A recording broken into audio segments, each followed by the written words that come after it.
Hello there, and welcome back. Before we begin, I need to tell you something that changes everything about the Witcher's most terrifying enemy. Everyone on the continent believes the Wild Hunt are ghosts, vengeful spirits, death riding through winter storms. For generations, that's been the truth people whisper in taverns, the fear parents use to frighten children into obedience, the supernatural force even witches speak of with dread. But here's what Eredin never wanted anyone to discover. The Wild Hunt's greatest weapon isn't their skeletal armor or their burning-eyed horses. It's the lie itself. Because underneath those death masks are living, breathing elves from another dimension. Refugees from a dying world who weaponized superstition to make their slave raids more efficient. And that's not even the darkest part of this story. By the time we're done, you'll understand why a king murdered his predecessor. You'll discover the centuries-old genetic program that created Ciri's powers before she was even born. You'll learn why the continent's most feared raiders are actually desperate parents fighting for their children's future. And you'll face the question that haunts every character in this story. What wouldn't you do to save everyone you love? This is the complete story of the Wild Hunt from The Witcher 3. Who they really are beneath the masks, what they're truly desperate to achieve, and why their hunt for Ciri represents one of gaming's most tragic conflicts. Because in the end, you might realize there are no heroes here, just people making terrible choices for understandable reasons. So settle in, get comfortable, and prepare to see one of fantasy's most iconic villains in an entirely new light. Because the truth is far stranger and far more heartbreaking than any ghost story could ever be. Part 1. The Phantom Riders. For generations, the common folk of the continent have told stories of spectral horsemen in the sky. In taverns across the northern kingdoms, travelers speak in hushed whispers of nights when the temperature drops without warning, when horses refuse to leave their stables, when even the bravest soldiers feel an inexplicable dread settling over them like a funeral shroud. They call them the Wild Hunt. And when the hunt rides, people die. Picture a small farming village in Velen, the war-torn swamplands where life is already brutal and short. A family huddles around their meager fire, trying to ignore the howling wind outside. The father, a grizzled veteran of too many wars, suddenly goes rigid. He knows that sound. Those aren't thunderclouds. "Get the children underground," he whispers. "Now." His wife doesn't ask questions. She's heard the stories too. Within moments, the family has vanished into the root cellar beneath their cottage, huddled in darkness, praying to whatever gods might listen that the riders pass them by. Above them, reality itself seems to tear open. Through gaps in the clouds, shapes emerge. Horsemen, dozens of them, their armor reflecting moonlight in ways that seem wrong somehow. The metal looks like bone, like the riders are wearing the skeletons of giants. Their horses' eyes glow with unnatural fire. And the cold that accompanies them is not the normal cold of winter, but something deeper, something that reaches into your chest and freezes the very breath in your lungs.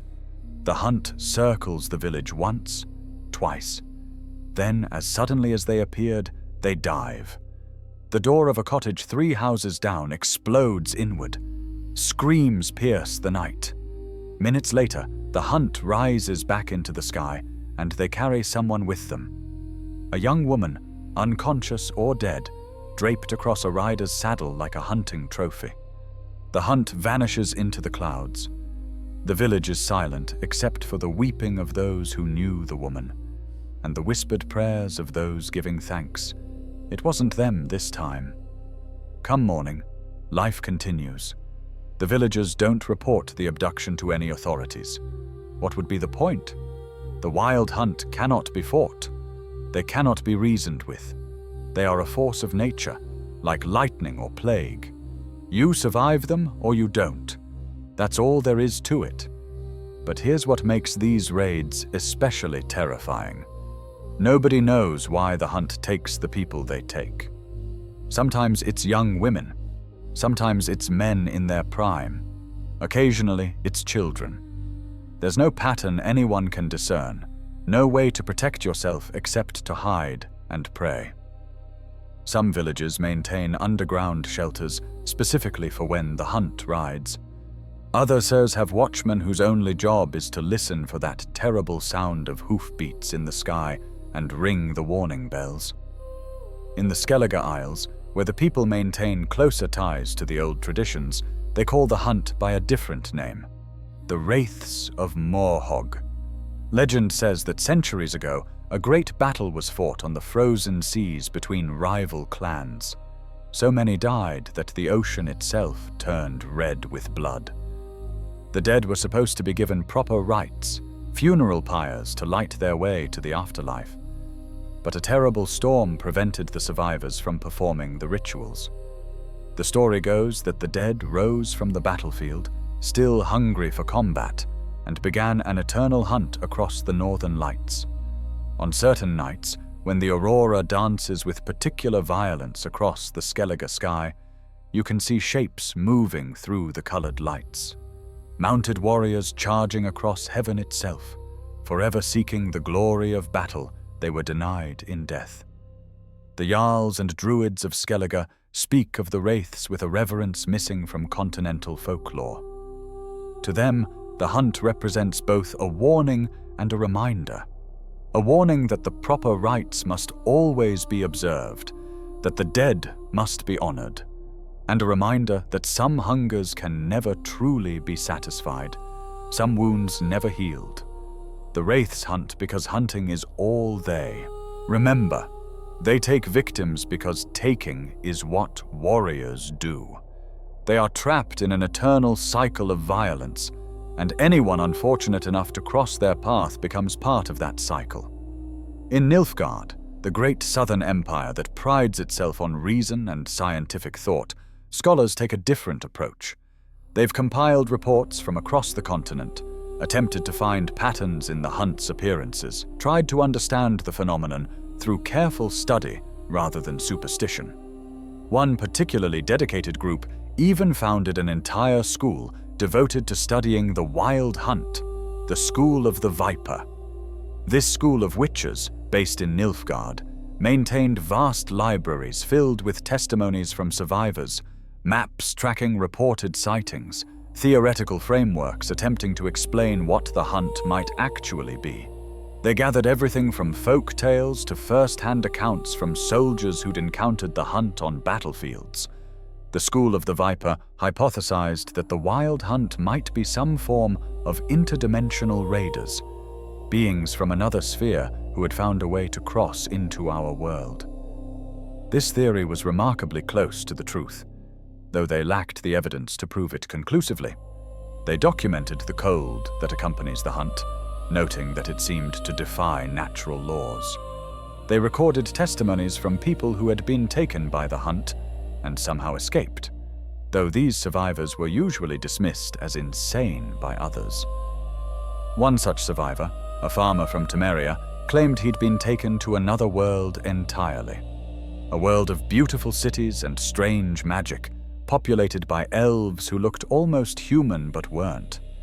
He said time moved differently there, that what felt like weeks in that other place was years back home.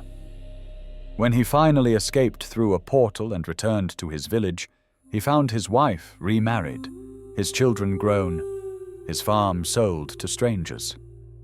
Nobody believed his story about an elven otherworld. They assumed his mind had been broken by whatever actually happened to him. The School of the Viper collected dozens of such testimonies, stories that all shared common elements: abduction by the hunt, transportation to another world, slavery under elven masters, time distortion, and eventual escape or rescue. The pattern was too consistent to be pure delusion, yet too fantastic to be readily believed. Sadly, the School of the Viper was eventually destroyed during political upheavals in Nilfgaard.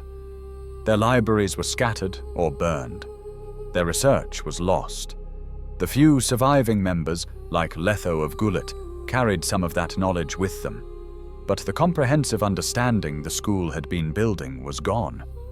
The common folk of the continent don't concern themselves with scholarly theories about interdimensional travel or temporal distortions.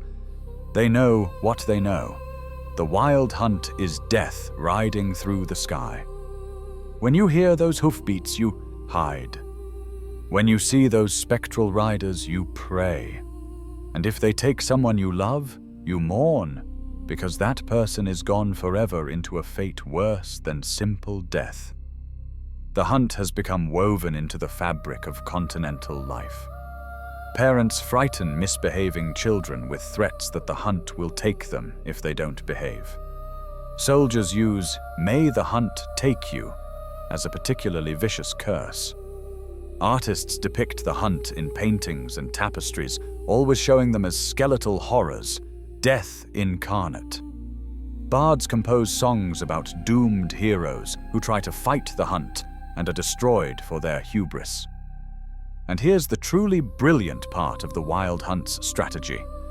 All of this fear, all of this supernatural reputation is exactly what they want. Because the truth is far more complex than any folk tale suggests. The wild hunt is not supernatural. They are not ghosts or wraiths or demons. They are warriors from another world, elves who have cultivated this terrifying reputation because it makes their job easier. If people believe you're an unstoppable force of nature, they hide instead of fighting back. They don't organize defenses, they don't study your patterns or develop countermeasures. They simply cower in fear, which is exactly what makes you most effective. But we're getting ahead of ourselves. Before we can understand what the wild hunt truly is, we need to understand where they come from. And that requires us to journey back in time, 1,500 years into the past, to an event called the Conjunction of the Spheres. Part 2. The Conjunction and the Split. 1,500 years before Geralt of Rivia was born, reality itself broke. Imagine the multiverse not as a single unified cosmos, but as countless separate dimensions, each existing in its own bubble. Each sphere has its own laws of physics, its own inhabitants, its own history. They exist simultaneously, occupying the same conceptual space, but normally they never touch. The barriers between them are absolute, until they weren't. The conjunction of the spheres was a cataclysmic event whose causes remain mysterious even to the most learned scholars. Perhaps it was a natural phenomenon, some kind of cosmic alignment that happens once every few million years. Perhaps it was the result of some catastrophic magical experiment. Perhaps it was the work of entities so far beyond mortal comprehension that we can't even conceptualize their existence. Whatever the cause, the result was chaos on a scale that defies imagination. The barriers between dimensions collapsed. Dozens, perhaps hundreds of separate realities suddenly collided. Creatures from wildly different worlds found themselves trapped in unfamiliar spheres. The laws of nature became temporarily unstable as different physical realities tried to coexist in the same space.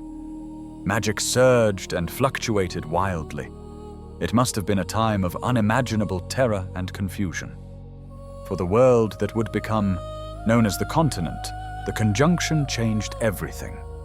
Before the event, this world was dominated by what would later be called the Elder Races: elves, dwarves, gnomes, and other non-human species. The elves, called Enseid in their own language, had built great civilizations. Their cities were marvels of architecture and magic.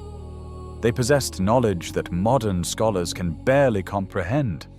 They were, by all accounts, living in a golden age. Then humans arrived. Humans weren't native to the continent. They came from another sphere entirely, displaced by the conjunction, trapped in a world that wasn't theirs.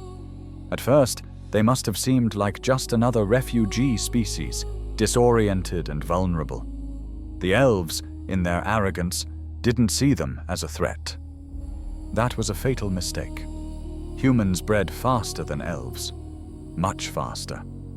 Elves are incredibly long-lived, often lasting centuries, but they can only conceive children during their younger years. Even then, elven pregnancies are rare. A human woman can have 12 children in her lifetime. An elven woman might have 1 or 2 across centuries of existence. The mathematics of population growth determined the outcome of the conflict before it truly began. The wars between humans and elves lasted generations.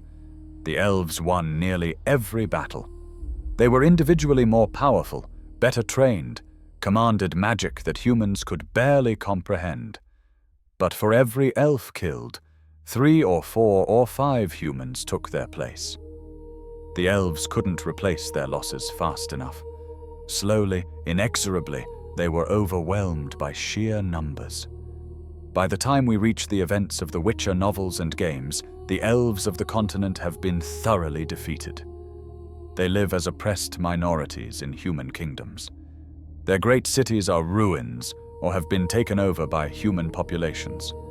Most of their ancient knowledge has been lost. They've gone from being the masters of the world to being a people fighting desperately for survival. This is the story of the Aen Sedai, the elves who remained on the continent. But not all elves stayed. When the conjunction occurred and the barriers between worlds dissolved, some elves saw an opportunity. They didn't want to wait and see what happened when the dimensions stabilized. They didn't want to risk being trapped in a world suddenly filled with humans and other foreign species. They made a desperate choice. They would flee through the portals that were opening everywhere, seeking new worlds where they might have a chance at rebuilding without catastrophe. One group of these refugee elves found themselves in a world they would come to call Tir na Lia. We don't know if they chose this destination deliberately, or were simply deposited there randomly by the chaos of the conjunction. What we do know is that this world would shape them in ways fundamentally different from their cousins who remained behind. Tir na Lia was beautiful. It was rich, with magic, pristine and seemingly perfect for their needs. But it wasn't empty. The world already had inhabitants, humans living in scattered communities, and stranger creatures, still magical beings the elves would come to know as unicorns. The refugee elves looked at this new world and faced a choice. They could attempt to coexist with the existing inhabitants, build a shared civilization, learn from the mistakes they could already see their cousins making on the continent. Or they could take this world for themselves, eliminate the competition before it could become a threat, ensure they would never face the population pressures that were destroying elven dominance in their former home. They chose genocide. The war against the humans of Tir na Lia was systematic and thorough. The newly arrived elves, who would come to call themselves the Aen El, brought all their magical might and military expertise to bear. The humans fought back as best they could, but they were outmatched in every meaningful way. We don't have detailed records of this war because the Aen El don't like to discuss it, and there are no human survivors to tell their side of the story. What we know comes from scattered evidence discovered by later visitors to Tir na Lia. When Ciri traveled to this world in the books, she found ruins that didn't match elven architectural styles. She discovered enslaved humans in the stables of the elven capital, descendants of prisoners taken during the conquest. Most chillingly, she found a ravine filled with human bones, thousands upon thousands of skeletal remains, evidence of massacres on a scale that's hard to comprehend. The Aen El had taken a world inhabited by humans and made it thoroughly their own. They did so through warfare and mass murder. This is the dark foundation upon which their beautiful civilization was built. After the conquest, the Aen El established their capital city, also called Tir na Lia. The city became a testament to what elven civilization could achieve when freed from the constraints and conflicts of the continent. Buildings made of marble, alabaster, and malachite rose along the banks of the river Eresnud. Architecture so light and airy it seemed to float rather than stand. Bridges and terraces, sculptures and monuments, all celebrating elven achievement. But the NL soon realized they had a problem. Their beautiful civilization required labor. Fields needed tending, buildings needed maintenance. All the mundane tasks of daily life needed to be accomplished. The elven elite didn't want to do this work themselves. They considered themselves destined for higher pursuits: magic, scholarship, art, culture. They needed servants. They needed slaves. And they had just eliminated their world's natural source of such labor by exterminating the human population. This is when the NL turned their attention to the beings they shared their world with, the unicorns. These creatures possessed immense magical power, abilities that functioned on entirely different principles than elven magic. Most importantly, they could travel between worlds. The unicorns had what the NL called the Gate of the Worlds, the ability to open portals between dimensions and move freely through the multiverse. The relationship between the NLA and the unicorns is complex and hostile. They're described as being at war, though it's not a conventional conflict. The unicorns are powerful, nearly impossible to kill permanently, and can escape to other dimensions whenever threatened. But the elves are clever and persistent. Over time, through methods never fully explained in the source material, the NL managed to capture at least some unicorns. They somehow extracted or copied their gate-opening abilities. The elves couldn't do it as well as the unicorns couldn't open portals as freely or travel as easily, but they could do it enough to conduct raids on other worlds, enough to bring back slaves. And this is when the slave raids on the continent began. The NL could open portals back to their original world, to the place where their cousin elves were fighting losing battles against human expansion, but they didn't come back to help the Ensea. They came to take humans as slaves. After all, humans were the resource they needed, the labor force they lacked in their own world. These raids needed to be efficient, needed to minimize resistance, needed to create enough fear that victims wouldn't fight back effectively. So the NL created the Wild Hunt. The Red Riders, as they called themselves in Elder speech, the Deag Ruadri, were an elite cavalry force selected from among the best warriors of the NL. They were given the task of conducting interdimensional raids, traveling to the continent and taking humans back through the portals. But the NL understood psychology and the power of fear. If these raids were conducted openly, if people understood that the Wild Hunt was just foreign soldiers coming through portals, resistance might organize, defenses might be built, magic might be developed specifically to counter their abilities. So they deliberately cultivated supernatural dread instead. They designed armor to look skeletal, to seem like death incarnate. They used magic to make themselves appear more spectral, to alter their voices, to move in ways that seemed unnatural. They made sure to appear suddenly and disappear just as quickly, never staying long enough for anyone to study them carefully. They became the Wild Hunt, a supernatural force rather than a military one. And that psychological warfare made their raids far more effective. People hid rather than fought. They prayed rather than organized. And the NL took who they wanted and vanished back through their portals, leaving behind only terror and superstition. This system worked for generations. The NL got the slaves they needed. The Wild Hunt maintained its terrifying reputation. The truth behind the supernatural facade remained hidden. But then something changed. The Wild Hunt's mission evolved from simple slave raids to something far more specific and far more desperate. Part 3. Eredin and the Desperate King. Every terrifying force needs a leader, and for the Wild Hunt, that leader is Eredin Break Glass. To understand why the hunt becomes so obsessed with capturing Ciri, we need to understand Eredin himself.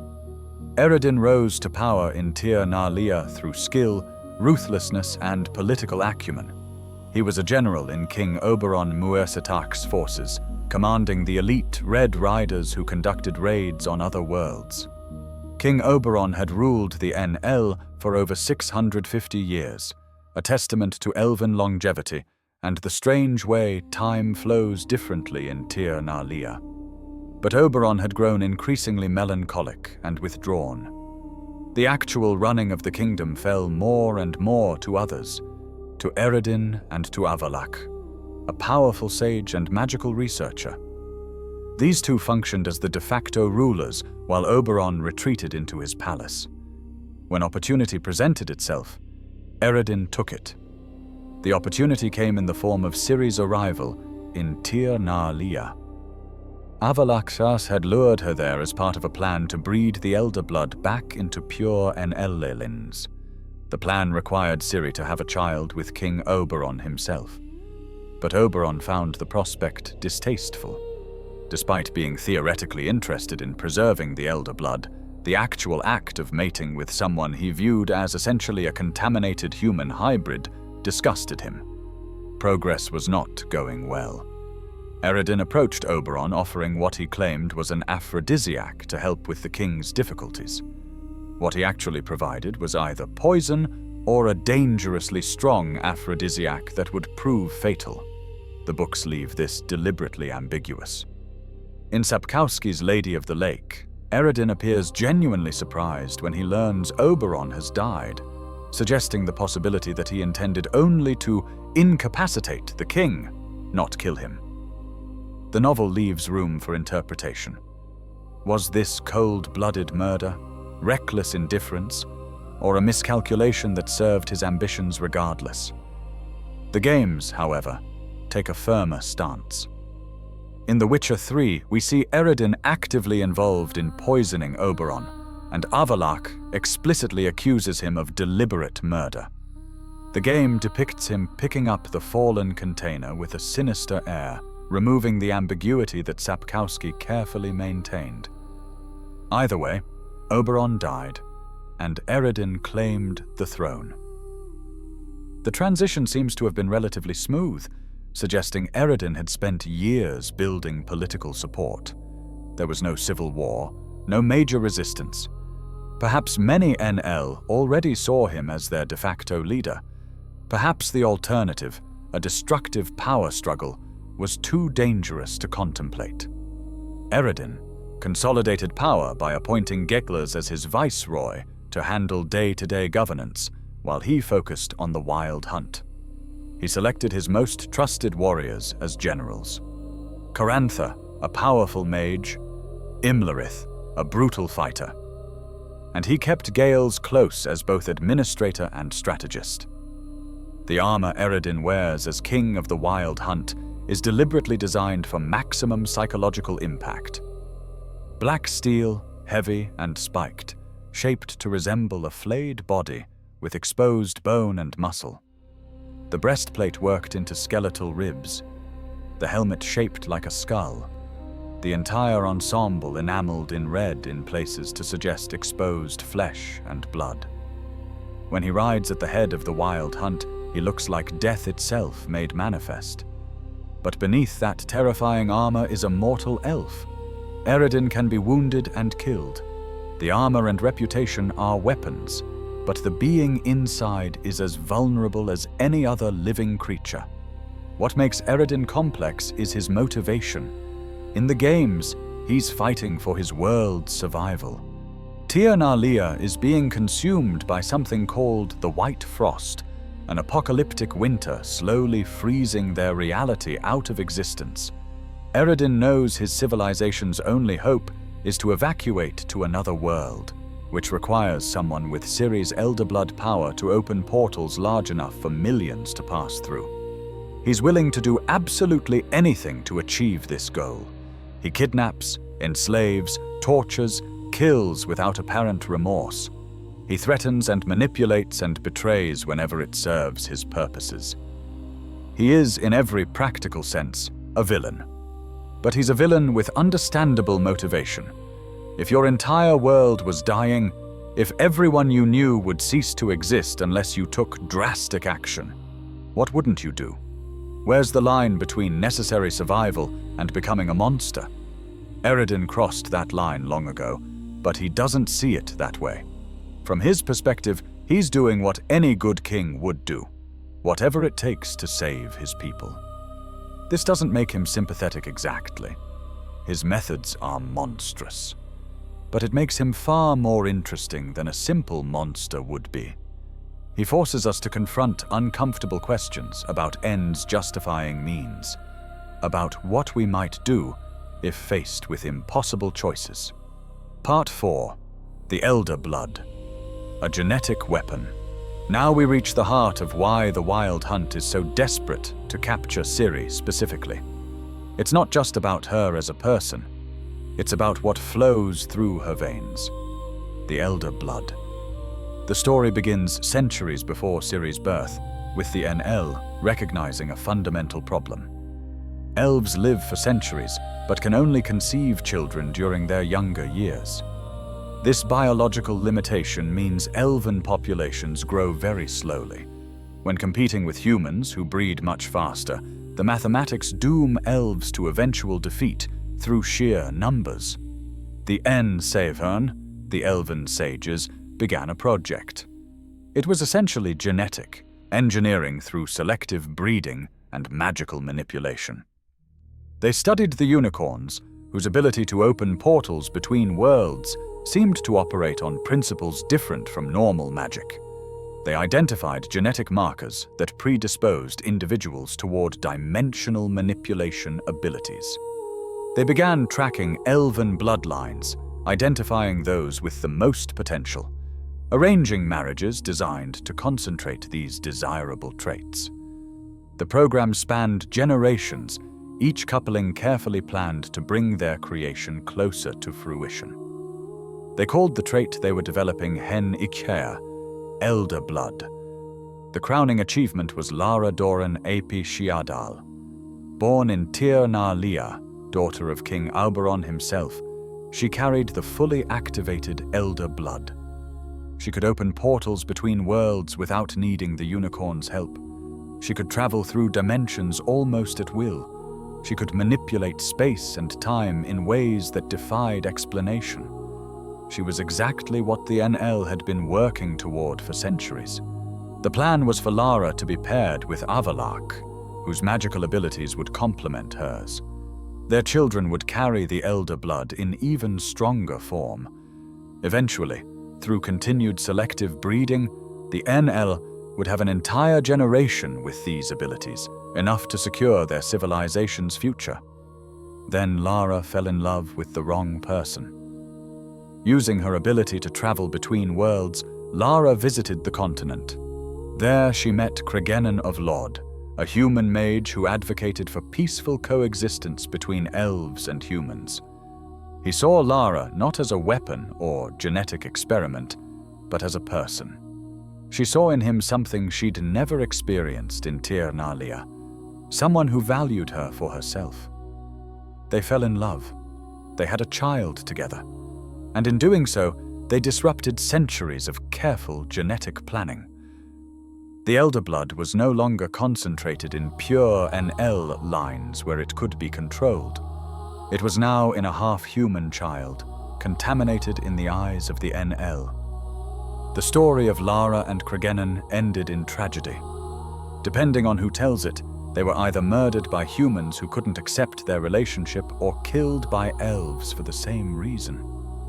Both died, leaving behind their infant daughter Rhiannon. Lara died in a winter storm, having just given birth, using her own fading body heat to keep her baby alive until help arrived. Rhiannon was found and adopted by Queen Cero of Redania, raised as a princess despite her mixed heritage. and through Rhiannon, the elder blood entered human bloodlines. It would pass down through generations, sometimes manifesting, sometimes laying dormant, following complex rules of genetic inheritance. There were variations: the fully active elder blood like Lara possessed, a latent version that granted no powers but could be passed to offspring, and an activator gene that did nothing alone but could activate latent genes in combination. For centuries, various groups tracked the bloodline. The NL never forgot about the elder blood, just because it was now in human hands. The Lodge of Sorceresses on the continent followed it, seeing potential power they might control. Even some kingdoms monitored it, though many didn't fully understand what they were tracking. The bloodline passed through numerous individuals over the centuries, through royal houses and bastard lines, surviving wars and plagues and political chaos. Eventually it reached Pavetta, Princess of Sintra, who manifested powerful abilities during an emotional moment at her betrothal feast. Pavetta had a daughter, Cirilla Fiona Elen Rhiannon, Ciri.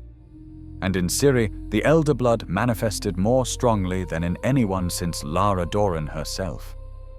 This is what makes Ciri so important.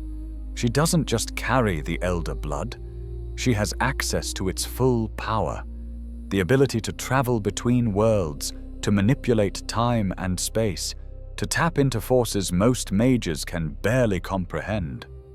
For the NL, Ciri represents everything they've worked toward for centuries. She's the culmination of their genetic program, even though she's part human, even though she didn't develop according to their plans. If they can capture her, if they can control her abilities or breed them back into pure NL lines, they can achieve what they've been trying to accomplish since long before the conjunction. But there's another reason why the NL's interest is so urgent, so obsessive. It's not just about advancing their civilization anymore, it's about survival in a much more immediate sense. Because Tir na Lia is dying. Part 5. The White Frost. Two very different threats. Imagine standing in a world slowly freezing to death. Each year winters grow longer and colder. Spring comes later, if at all. Ice advances from the poles, swallowing once fertile land, turning seas solid, killing everything in its path. This is the White Frost, and this is the nightmare driving the entire conflict. But here's something crucial you need to understand. The White Frost is portrayed fundamentally differently in Sapkowski's novels versus CD Projekt Red's games. And this isn't a minor detail, it's a complete reimagining that changes everything about the threat and what Ciri can do about it. In the books, the White Frost is described by characters like Avalak and the sorceress Nimue as a natural astronomical phenomenon. It's essentially an ice age caused by changes in the planet's orbit and axis, explained in almost scientific terms. The kind of thing that happens to worlds over geological timescales. Think of it like planetary climate cycles, but on a scale that ends civilizations. According to Nimue's calculations in Lady of the Lake, the continent, the main world where Geralt lives, faces this ice age approximately 3,000 years in the future, around the year 4400 by the novel's timeline. The main events of the saga occur around 1267-1268, meaning this is a distant threat, not an immediate one. The crucial point emphasized repeatedly in the novels: the White Frost cannot be prevented. No magic, no intervention by mages or sages, not even Ciri's elder blood can stop it. It's a natural process like entropy itself, as inevitable as the heat death of the universe. The only salvation is evacuation, using the elder blood's portal opening abilities to move entire populations to other worlds before this one becomes uninhabitable. Based on what we see in the books, Ciri's role was never to stop the White Frost, but to save people from it by opening massive portals for evacuation. The novels also make clear that this White Frost threatens the continent specifically, not Tirnalia, not the NL's world. Now, the games take a completely different approach, and it's worth understanding why. In The Witcher 3, the White Frost is portrayed as something far more mysterious and immediately threatening.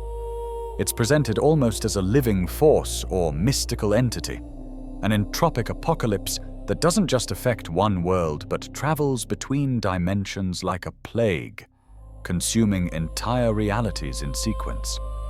The games strongly suggest it can be stopped, or at least delayed through magical means, specifically through Ciri's direct intervention using her Elder Blood abilities in ways the books never implied were possible. More significantly, the games flip the threat entirely. Now it's Tirnalia, the NL world, that's being consumed by the White Frost first, creating an immediate crisis driving Eredin's desperate actions. The continent is safe for now, but the NL's home is actively dying. This change has major implications. Instead of a distant threat 3 millennia away, we have an immediate apocalypse. Instead of an unstoppable natural process, we have something Ciri might defeat. Instead of the continent being threatened, it's the NL world freezing. Why did CD Projekt Red make these changes?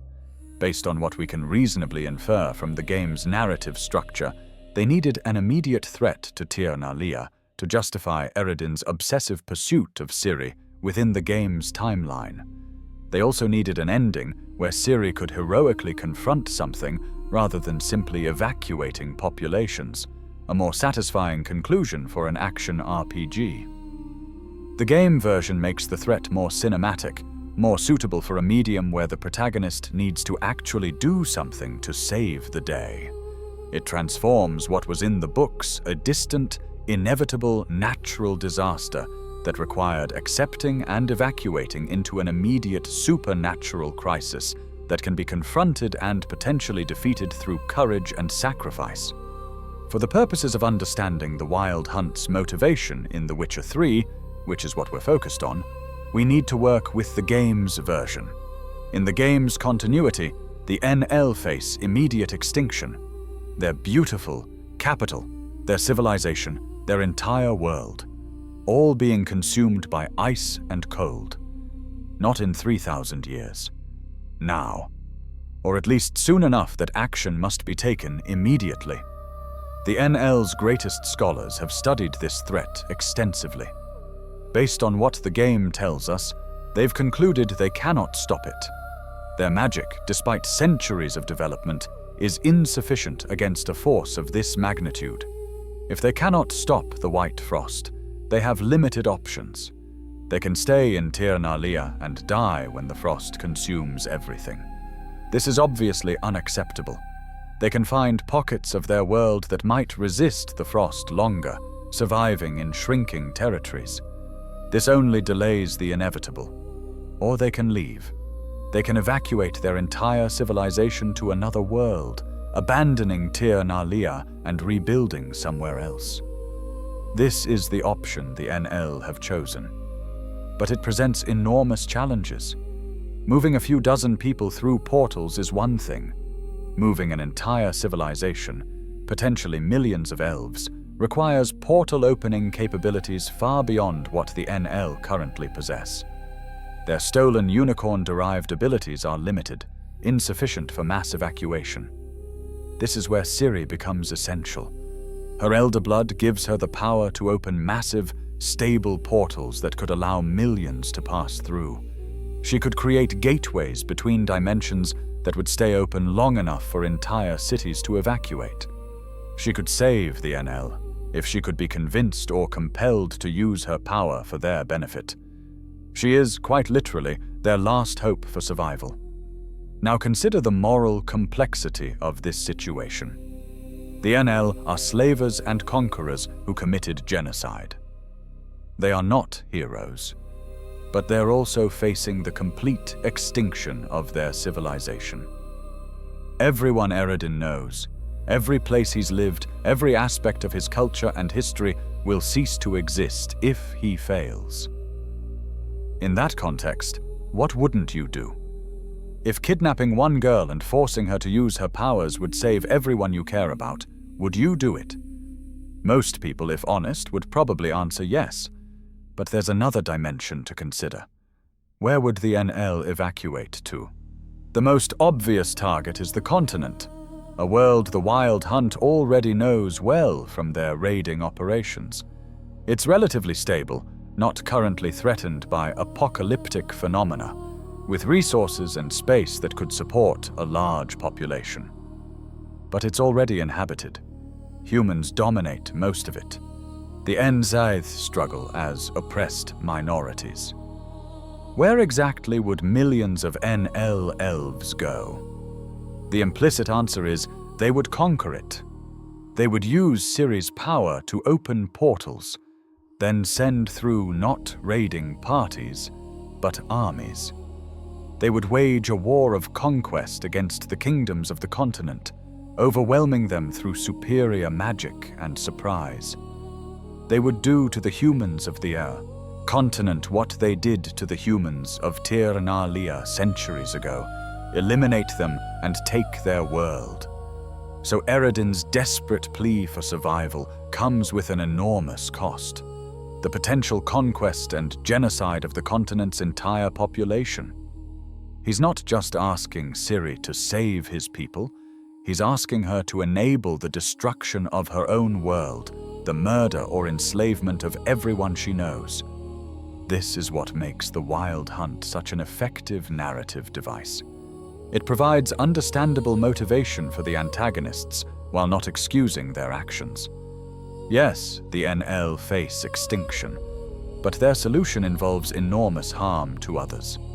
When Ciri ultimately confronts the White Frost in the game's ending, she's not just being heroic.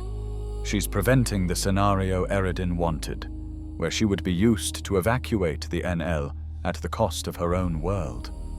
By stopping the White Frost, she saves both civilizations, prevents the forced choice between the NL's survival and the continent's destruction. But that resolution comes at enormous personal cost to Ciri, and depending on player choices throughout the game, she might not survive the confrontation at all. Part 6. Geralt's personal stakes. Until now, we've talked about the Wild Hunt in broad strokes.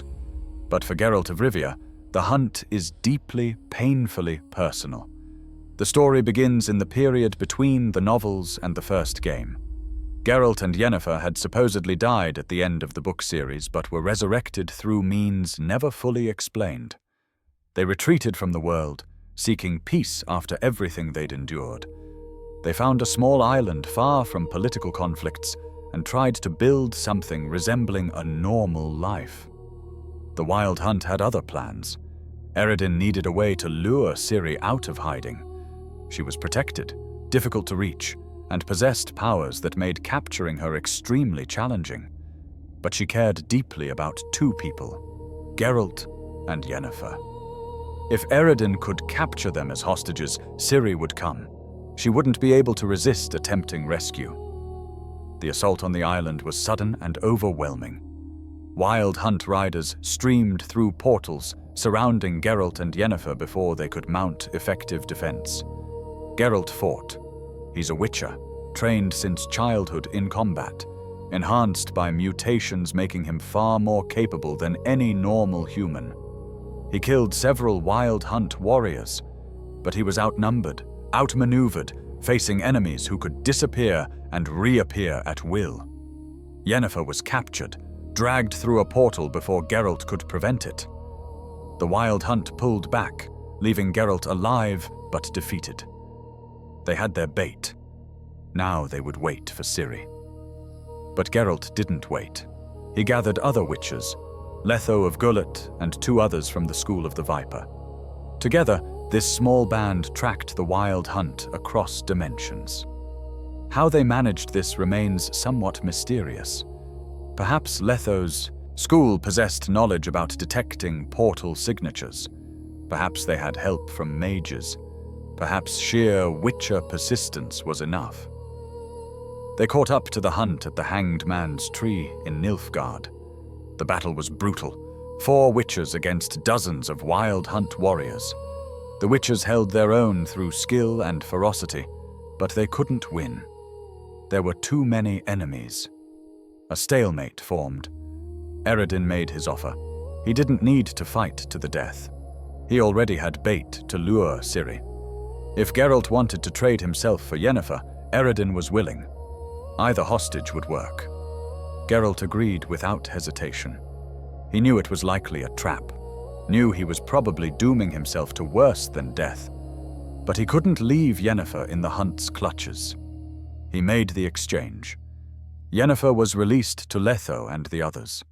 Geralt rode off with the wild hunt, vanishing through a portal to Tir na Lia.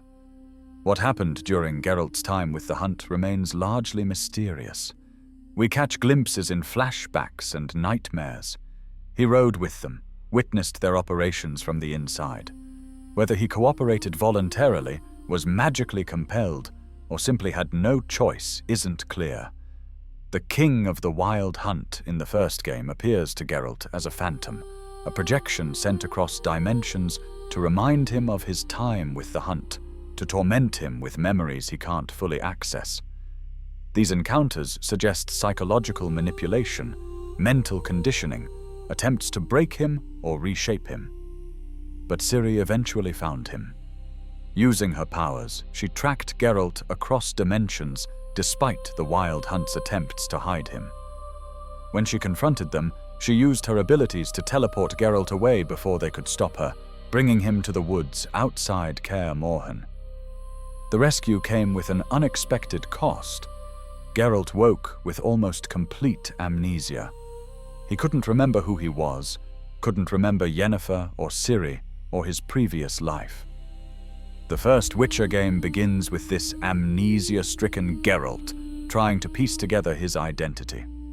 This amnesia seems to be a side effect of the dimensional travel or the magical trauma of his rescue. There's also suggestion it might have been deliberately induced, perhaps by Ciri trying to spare him painful memories, perhaps by the hunt attempting to erase knowledge of their world. The personal dimension of Geralt's history with the Wild Hunt transforms his role in the third game from simple protector to someone with deep personal stakes. When the hunt returns hunting for Ciri, it's not just about stopping an evil force. It's personal. They took him prisoner, held him in servitude, did things to him that haunt his nightmares even though he can't fully remember them. And now they're hunting his daughter, the girl he raised and trained, the person who risked everything to save him from them. This personal connection also makes Geralt uniquely qualified to fight the hunt. He's seen their world, understands how they think, knows their capabilities and limitations. His time as their prisoner gave him intelligence that proves crucial. The Battle of Kaer Morhen becomes a test of everything Geralt learned. He's not just defending a location, he's defending his home against invaders who violated his life once before. The preparation, the gathering of allies, the strategic placement of defenses, all informed by his understanding of hunt tactics. When the battle comes, when the portals open and the riders stream through, Geralt is ready in a way he wasn't on that island. The trap Eredin set essentially worked, but it caught the trapper rather than the prey. Instead of capturing a vulnerable girl, Eredin found himself facing someone who had grown into her powers, supported by those who had prepared specifically for this fight, defended by someone who understood the hunt intimately. Geralt's personal journey from victim to vanquisher is deeply satisfying. There's something meaningful about confronting and defeating a force that once held power over you. When Geralt faces Eredin in that final battle, when he drives his silver sword through the king of the Wild Hunt's armor, he's not just saving Ciri or protecting the world. He's claiming a very personal victory. But that victory comes with complications. Because as much as Eredin is the enemy, Geralt also knows why they did it. He's seen their dying world. He understands the desperation. This doesn't excuse their actions, doesn't make him hesitate when protecting Ciri, but it adds tragedy to the final confrontation. Eredin dies knowing his people might die with him. Geralt wins knowing his victory might have doomed an entire civilization. There's no clean triumph, just hard choices and harder consequences. Part 7. Across 3 games. The Wild Hunt's presence throughout the Witcher trilogy demonstrates remarkable long-term storytelling, from cryptic mentions in the first game through increasingly direct encounters in the second, culminating in their role as primary antagonists in the third. The hunt serves as a through line connecting the entire story. In the first Witcher game, the hunt appears primarily as mysterious supernatural force haunting Geralt's nightmares. He's still suffering from amnesia, and the hunt manifests in his dreams as a spectral king who taunts him with memories he cannot grasp. These sequences are deliberately unsettling, showing us a skeletal figure in dark armor, speaking about events we don't understand. The game also introduces Alvin, a young boy with prophetic powers and strange magical abilities. The game hints he might be connected to the hunt, that his destiny is somehow intertwined with the spectral riders. This connection remains ambiguous, another mystery layered on mysteries. The first game treats the Wild Hunt as background mythology, enriching the setting without demanding too much direct attention. It's there for players who want to dig deep, who read every book and talk to every NPC. This restraint makes sense for a first game introducing players to an already complex world. By game's end, we still don't really understand what the hunt is. We know Geralt fears it. We know it has something to do with his past. But concrete answers remain elusive, creating anticipation for future games. The Witcher 2 brings the hunt more directly into the narrative while maintaining mystery. The game opens with a flashback showing Geralt attempting to barter with the king of the Wild Hunt, offering something in exchange for information about Yennefer's whereabouts. This scene is brief, cryptic, designed to raise more questions than it answers. Throughout the second game, we learn more about the period when Geralt supposedly died and was resurrected. We learn that he and Yennefer were captured or held by the hunt, that their escape involved Ciri, that trauma from these events contributed to Geralt's amnesia. The game provides puzzle pieces without the complete picture. We meet Letho of Gulet, one of the witches who helped Geralt confront the hunt at the Hanged Man's Tree. Through him we learn about that battle and its outcome. We discover that the School of the Viper had an entire library dedicated to studying the Wild Hunt before the school was destroyed. By Witcher 2's end, players have a much clearer picture of the hunt's personal significance to Geralt, even if we still don't understand exactly what they are or what they want. The stage is set for their full reveal. The Witcher 3 finally brings the hunt front and center as primary antagonistic force. The game's very title announces this is their story, and CD Projekt Red delivers, taking mysterious phantom cavalry and revealing them as fully realized characters with complex motivations and desperate missions. The game opens with Geralt searching for Ciri while staying ahead of the hunt. We encounter evidence of their raids, villages destroyed, people taken, cold weather and supernatural phenomena appearing wherever they've been. For the first portion, the hunt remains mostly off-screen, a threat we hear about more than see. Our first real encounter occurs in Velen when Wild Hunt warriors attack Geralt and allies. The battle reveals several important things. They can be hurt and killed, they're extremely skilled warriors, and they don't fight alone. They coordinate with military precision. As the game progresses, we encounter more Wild Hunt warriors, sometimes fighting them, sometimes avoiding them, sometimes witnessing attack aftermath. Each encounter reinforces their threat while slowly stripping away mystery. We see patterns in behavior.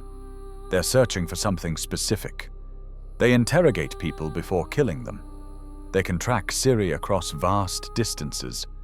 They're not random chaos, but directed force, with clear goals.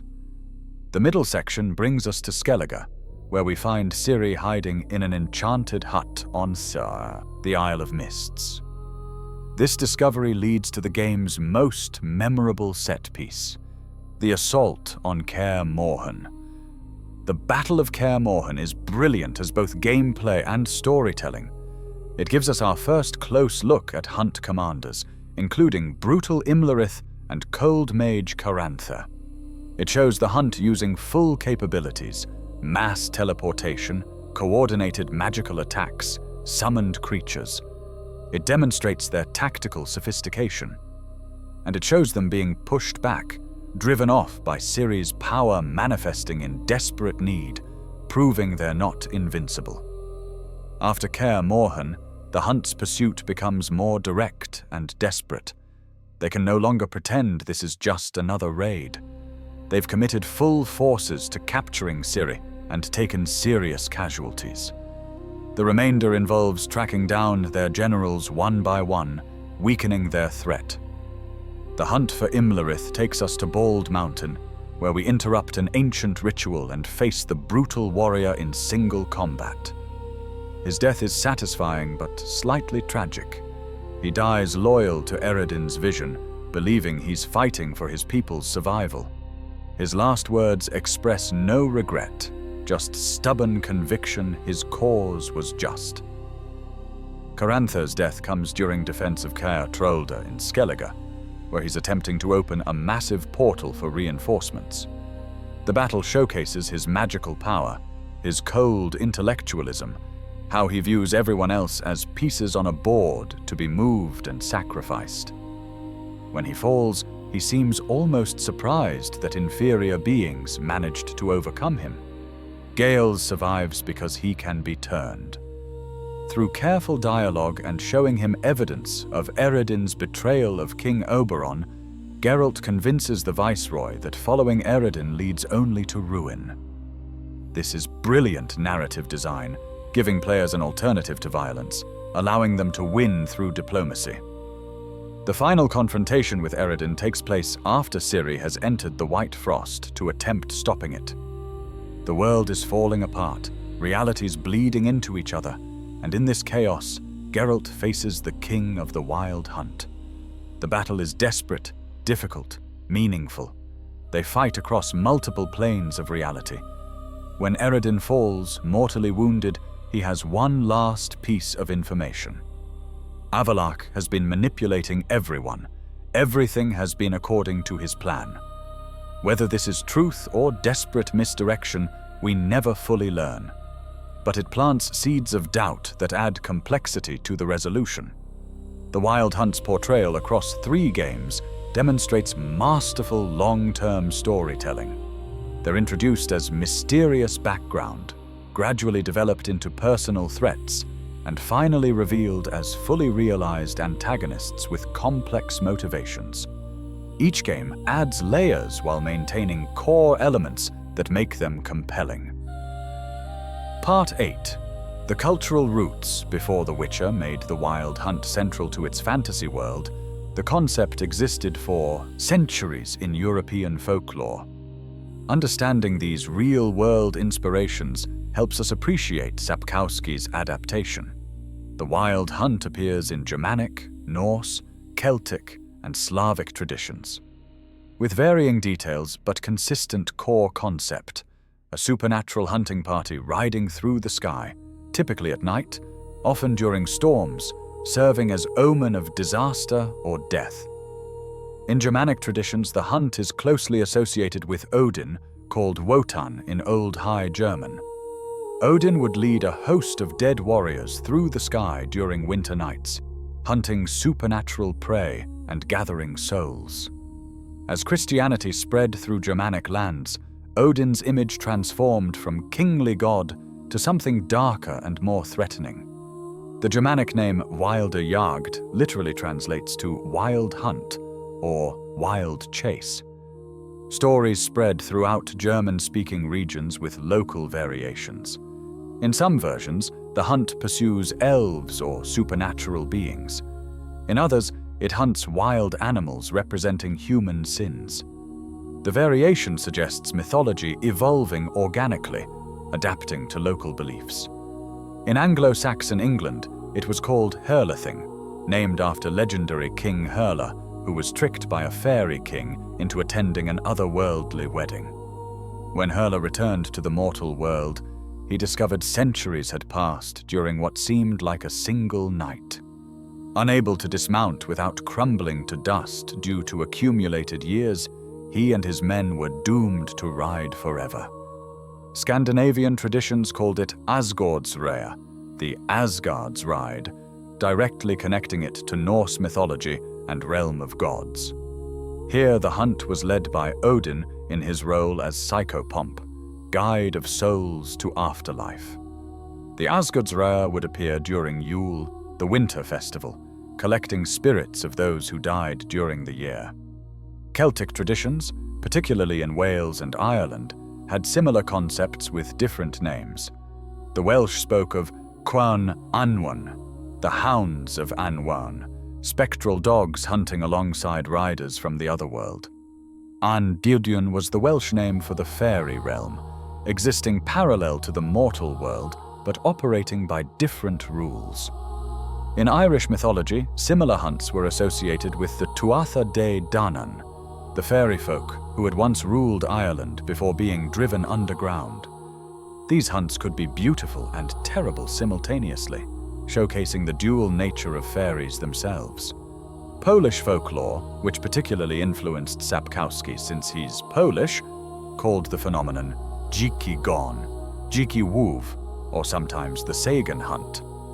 In Polish tradition, the wild hunt was often associated with the devil or warrior kings cursed to ride forever. Some versions connected it to Jan Twardowski, a Polish noble in folklore who allegedly made a pact with the devil. Throughout all variations, certain common elements emerge. The hunt appears at night, often during storms. It's associated with winter, though not exclusively. It rides through sky rather than on ground. Those who encounter it are in danger.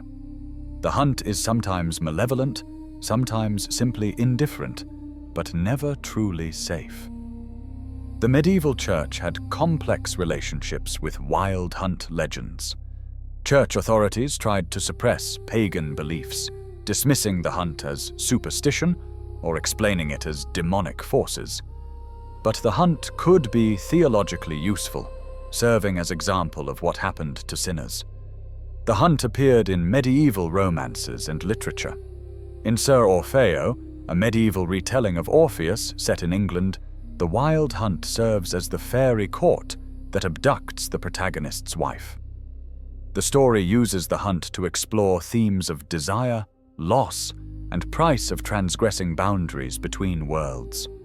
In Dando and His Dogs, a Cornish legend, a priest named Dando goes hunting on Sunday instead of attending to religious duties. When he runs out of wine, he declares he would go to hell for more drink.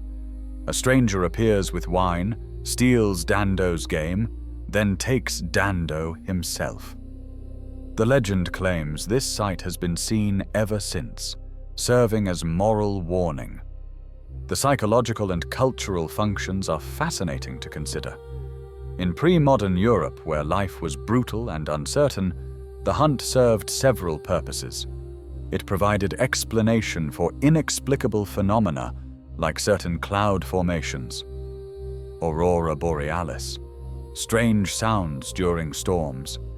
It embodied fears about death, about the thin boundary between life and death. It served as moral instruction. The hunt also represented dangerous power of aristocracy and their hunting practices. Medieval hunts by nobles were sometimes brutal affairs, damaging peasant lands and property. Common people had no recourse when nobles rode through their fields in pursuit of game. The wild hunt might be read as folk projection of these real fears. Andrzej Sapkowski, deeply familiar with Polish folklore and European mythology, took all these threads and wove them into something uniquely his own.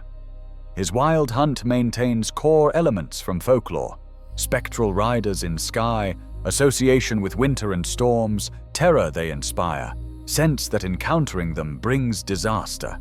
But he adds layers, transforming them from simple mythological figures into fully realized characters. Most brilliantly, Sapkowski explains the hunt while maintaining mystery. They are elves, not ghosts or demons, operating by comprehensible rules. But they deliberately cultivate their supernatural reputation, using folklore against enemies, weaponizing the very legends that inspired their creation. Sapkowski also adds moral complexity missing from most folklore versions. Traditional wild hunt is either evil by nature or beyond moral categories entirely. Sapkowski's wild hunt is neither. They're people making choices, terrible choices certainly, but comprehensible ones. CD Projekt Red's games build on Sapkowski's foundation while adding their own elements, particularly the White Frost, and explicitly spelled out desperation. The games make the hunt more overtly sympathetic than the books, giving Eredin clear motivation and making players potentially feel understanding for his position even while opposing him. The transformation from folklore to fiction demonstrates how mythology evolves. The basic concept remains recognizable across centuries and cultures, but each retelling adds new layers, adapts the core myth to serve the needs of the story being told. Sapkowski's Wild Hunt is recognizably descended from Odin's Wild Jagd, from Gwyn ap Nudd's Hunt from Anwune, from Polish Dziki Gon. But it's also something new, something that could only exist in a complex fantasy world with detailed history and metaphysics. The folkloric Wild Hunt represented humanity's fears about death, winter, the powerful, the unknown. Sapkowski's hunt represents many of the same things while adding contemporary concerns about refugees, desperation, terrible choices civilizations make facing extinction, ways fear and propaganda are weaponized. When we encounter the Wild Hunt in The Witcher 3, when we hear their approach and feel the temperature drop and see ghostly riders materializing, we're experiencing something people have feared for thousands of years. The specific details are Sapkowski's and CD Projekt Red's creation, but the primal fear they evoke is timeless. The Wild Hunt is proof that old myths never truly die. They evolve, adapting to new contexts, speaking to new concerns, but maintaining core elements that made them powerful in the first place. Conclusion. What they represent. We've traveled through dimensions and centuries, from folk legends to elven politics, from spectral riders to flesh and blood warriors, fighting for their civilization's survival. Now let's reflect on what the Wild Hunt truly represents, and why they resonate so deeply. At its core, the Wild Hunt represents the banality of evil, the ordinariness of atrocity. They're not monsters in the sense of being inherently corrupted. They're people faced with impossible situations, making terrible choices. Every member believes, or convinces themselves, that what they're doing is necessary. They're saving their civilization. They're following orders. They're doing what any loyal citizen would do when their world faces extinction. This is what makes them compelling antagonists. We can understand their motivation even as we oppose their methods. True moral fiction isn't presenting clear-cut good versus evil, but showing how good people can do evil things when circumstances push them. Consider Eredin from this perspective. He's a king fighting for his people's survival. If we lived in Tir na Lia, if we watched our world freeze, if we understood everyone we know would die unless something radical was done, wouldn't we support a leader promising to save us? Wouldn't we participate in necessary evils? Wouldn't we rationalize suffering as acceptable losses? This doesn't excuse the Wild Hunt's actions. Understanding isn't there, same as forgiving. The people they enslaved, the families they destroyed, the terror they spread, all of that is real regardless of motivations. But understanding adds complexity that simple condemnation lacks. The Wild Hunt also represents the refugee crisis writ large, a population displaced by circumstances beyond their control, desperate for somewhere to go, willing to take drastic action to survive, viewed with fear by populations they encounter. The ethical questions surrounding the NL's situation mirror real-world debates about immigration, sovereignty, and moral responsibility to those in desperate need. Of course, the Hunt takes this to an extreme. They're not seeking asylum or peaceful integration.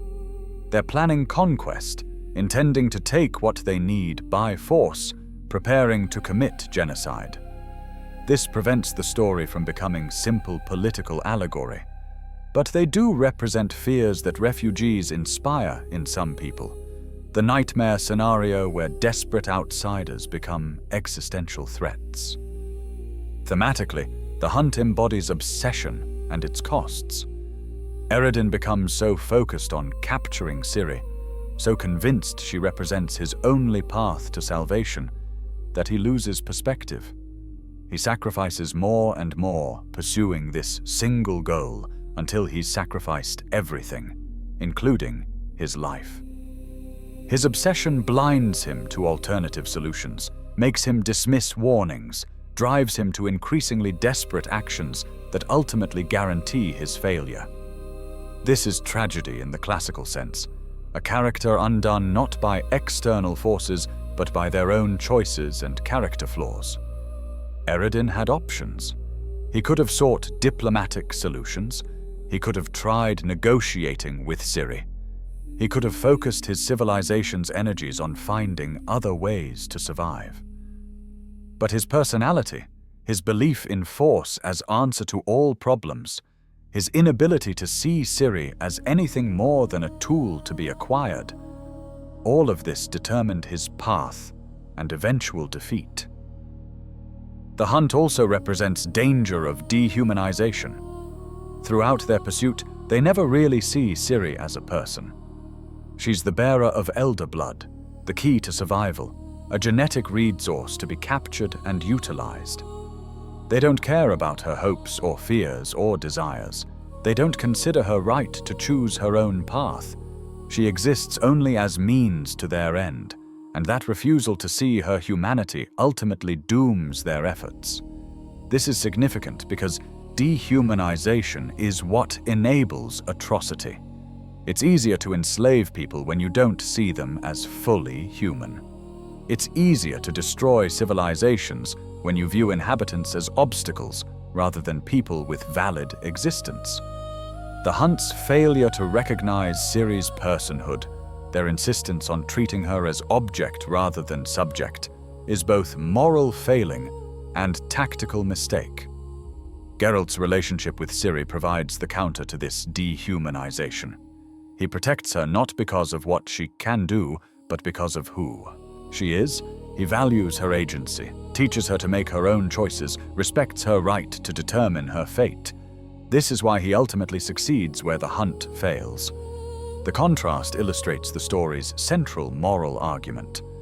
Treating people as ends in themselves rather than means to other ends is not just ethically correct, but practically effective.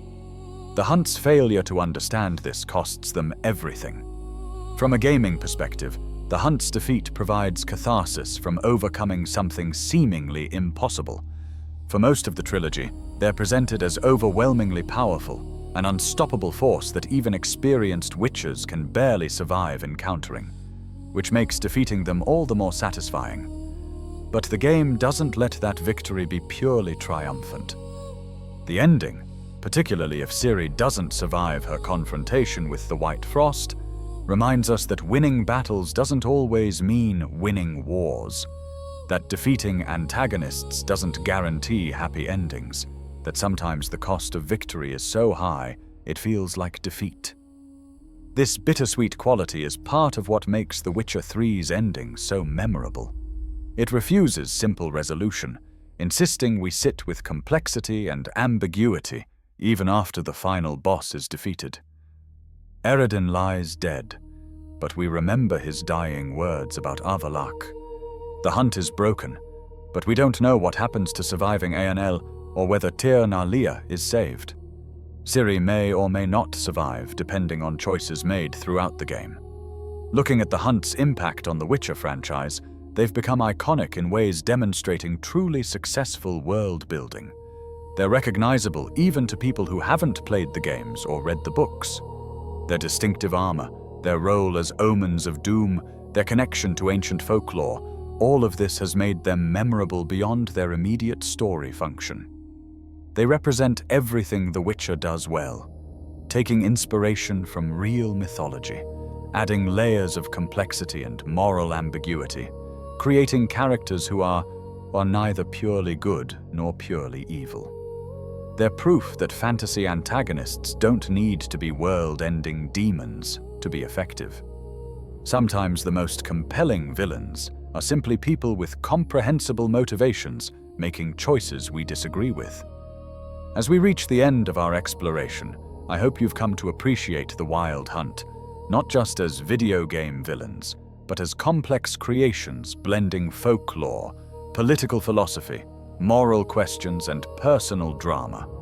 They're spectral riders from another dimension hunting a girl with magical powers.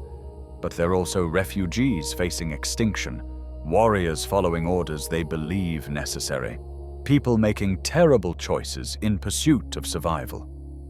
They are, in the end, a mirror held up to our own capacity for rationalization and atrocity, in pursuit of what we convince ourselves are worthy goals. They ask uncomfortable questions about what we might do if our entire world was dying, what lines we might cross if we believed it necessary to save everyone we care about. The Wild Hunt rides no more, defeated by a Witcher and the girl he raised. But the questions they represent, the moral challenges they embody, those remain. That's what makes them worth remembering, worth studying, worth understanding in all their tragic complexity. Closing. Thank you for joining me on this journey through the lore of the Wild Hunt. If you enjoyed this deep dive into one of gaming's most complex antagonist groups, please consider subscribing to the channel and liking this video. There are many more stories to explore in the worlds of gaming lore, many more mysteries to unravel in that relaxed, contemplative way that makes them perfect for drifting off to sleep. The Wild Hunt story reminds us that, even in fantasy worlds, the most compelling conflicts come from characters with believable motivations, from moral complexity that refuses simple answers, from the recognition that sometimes everyone involved thinks they're doing the right thing even when their actions lead to tragedy. Until next time, sleep well, and may you never hear hoofbeats in the sky above your home. Sweet dreams, and thank you for listening. And extended analysis, Avalakash, the true mastermind? We must return to one of the story's most enigmatic figures, Avalak. His full name is Kreven Espan Aip Kaomhan Macha, an En Saevhern, an elven sage, whose age exceeds 4 centuries and whose knowledge encompasses secrets most beings cannot even imagine. Avalak's relationship with the Elder Blood program began long before Ciri's birth, before even Lara Doran's tragic fate. He was one of the sages who helped develop the genetic breeding program that would eventually produce Lara. He understood the science and magic behind the Elder Blood better than almost anyone else in Tir Nalia. When Lara reached maturity, when it was time to pair her with someone whose genetics would complement hers and strengthen the Elder Blood in their offspring, Avalak was chosen as her intended mate. Whether genuine love developed between them before Lara's betrayal, we cannot know with certainty. Avalak's feelings for Lara seem complex, possibly genuine affection mixed with scientific interest in what their pairing represented. He certainly valued her, saw her as crucial to the NL's future, wanted to protect and guide her toward her destiny. When she chose Cregennan instead, when she abandoned carefully laid plans to run off with a human mage, Avallac'h's response was not the jealous rage one might expect. Instead, he seemed almost to accept it, to understand that forcing her back would destroy what made her special. This acceptance doesn't mean he forgave or forgot. Avallac'h spent centuries afterward working to recover what was lost, to bring the Elder Blood back under NL control. He tracked Lara's descendants through generations, monitored the bloodline as it passed through human royalty, waiting for someone who would manifest the full power Lara possessed. He became the foremost expert on Elder Blood among the NL, the one person who truly understood how it worked and how it might be used to save their dying civilization. When Ciri manifested the Elder Blood's full potential, Avallac'h knew immediately this was what he'd been waiting for centuries to find. She was the culmination of centuries of planning, the heir to Lara's power, the key to everything the NL needed.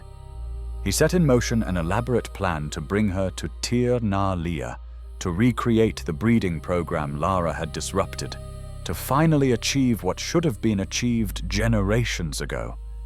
He lured Ciri through the Tower of the Swallow, trapping her in Tir Na Lia through magical barriers she couldn't penetrate alone. He presented her to King Oberon with a proposal. She would bear the king's child, combining the Elder Blood with pure NL royal line, creating an heir who could be everything Lara's child with Avallac'h himself would have been. He made this proposal despite knowing how the king felt about the prospect, despite understanding Oberon found the idea distasteful. Avallac'h was willing to push forward regardless, because he believed the stakes justified any means necessary. But Avallac'h's actions during Ciri's captivity suggest someone playing multiple angles simultaneously. He kept her prisoner, certainly, enforced the magical barriers preventing her escape. But he also treated her with courtesy, seeming inconsistent with viewing her purely as breeding resource. He showed her his laboratory, shared knowledge with her, engaged in philosophical discussions. He almost seemed to be educating her, preparing her for something, though what that something might be remained unclear. When Eredin murdered King Oberon, either deliberately or through negligent poisoning, Avallac'h was one of few who suspected the truth. But he didn't confront Eredin directly, didn't reveal his suspicions publicly, didn't attempt to prevent Eredin from claiming the throne.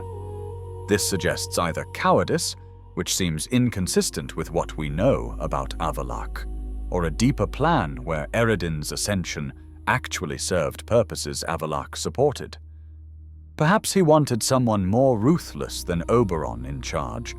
Perhaps he believed Eredin would be more effective at pursuing the Elder Blood. Or perhaps he simply recognized that opposing Eredin at that moment would be suicidal and accomplish nothing. In the games, Avallac'h's role becomes even more ambiguous. He appears in The Witcher 3 initially seeming to be an ally, helping Geralt search for Ciri, providing information about the Wild Hunt and their capabilities. He's polite, scholarly, almost friendly in his interactions with Geralt, despite clearly viewing humans as lesser beings. He presents himself as someone who wants to save both the NL and the continent, someone who seeks solutions that don't require anyone's destruction. But Eredin's dying words cast doubt on everything Avallac'h has said and done. The King of the Wild Hunt uses his last breath to tell Geralt that Avallac'h has been manipulating everyone, that nothing has gone according to anyone's plan but the sages. This accusation is never fully proven or disproven within the game, leaving players to wonder about Avallac'h's true motives and whether his apparent helpfulness masks deeper, darker purposes. The game includes cut content that would have addressed this more directly. In unused dialogue found in the game files, there was supposed to be a confrontation between Avallac'h and Eredin at King Oberon's funeral, where their competing visions for the NL's future would be laid out explicitly. Avallac'h represents the intellectual, scientific approach, careful planning, long-term thinking, willingness to consider options beyond conquest. Eredin represents the warrior's solution. Take what you need by force, prioritize immediate survival over ethical concerns, lead through strength. These two visions were supposed to be presented as equally valid but incompatible approaches to the same problem. Avallac'h genuinely wants to save the NL, but he wants to do it his way, through controlled use of the Elder Blood, through diplomacy and planning. Eredin wants the same thing, but believes Avallac'h's methods are too slow, too risky, too likely to fail when immediate action is required. Their rivalry isn't personal ambition, but philosophical disagreement about how to save a dying civilization. The cut content also would have made clearer that Avallac'h has been planning for centuries, that almost everything we see in the games is the result of his long-term manipulation. He brought Ciri to Tir na Lia knowing she would eventually escape. He studied her, prepared her for what was coming, ensured she would develop the abilities and knowledge she would need. When she escaped, he let her go, confident she would return when the time was right, that events would push her toward the choices he needed her to make. This makes Avallac'h potentially the most successful manipulator in the entire series, someone who got exactly what he wanted, while making everyone else believe they were acting according to their own free will. He didn't need to force Ciri to confront the White Frost. He just needed to create circumstances where doing so seemed like her own heroic choice. He didn't need to defeat Eredin himself. He just needed to put pieces in place where Geralt would do it for him. He's a chess master playing a game spanning centuries, and by the time anyone realizes there are pieces on his board, the game is already over. But here's the question that haunts any analysis of Avallac'h. Is this actually true? Or is it just Eredin's dying attempt to sow discord? The game never confirms Avallac'h's supposed manipulation. We never see direct evidence he planned everything. His actions can be interpreted as genuine helpfulness just as easily as they can be interpreted as subtle manipulation. Maybe he really did change his methods after seeing Eredin's brutal approach fail. Maybe he really does want to help Ciri and protect her from those who would use her. The ambiguity is deliberate.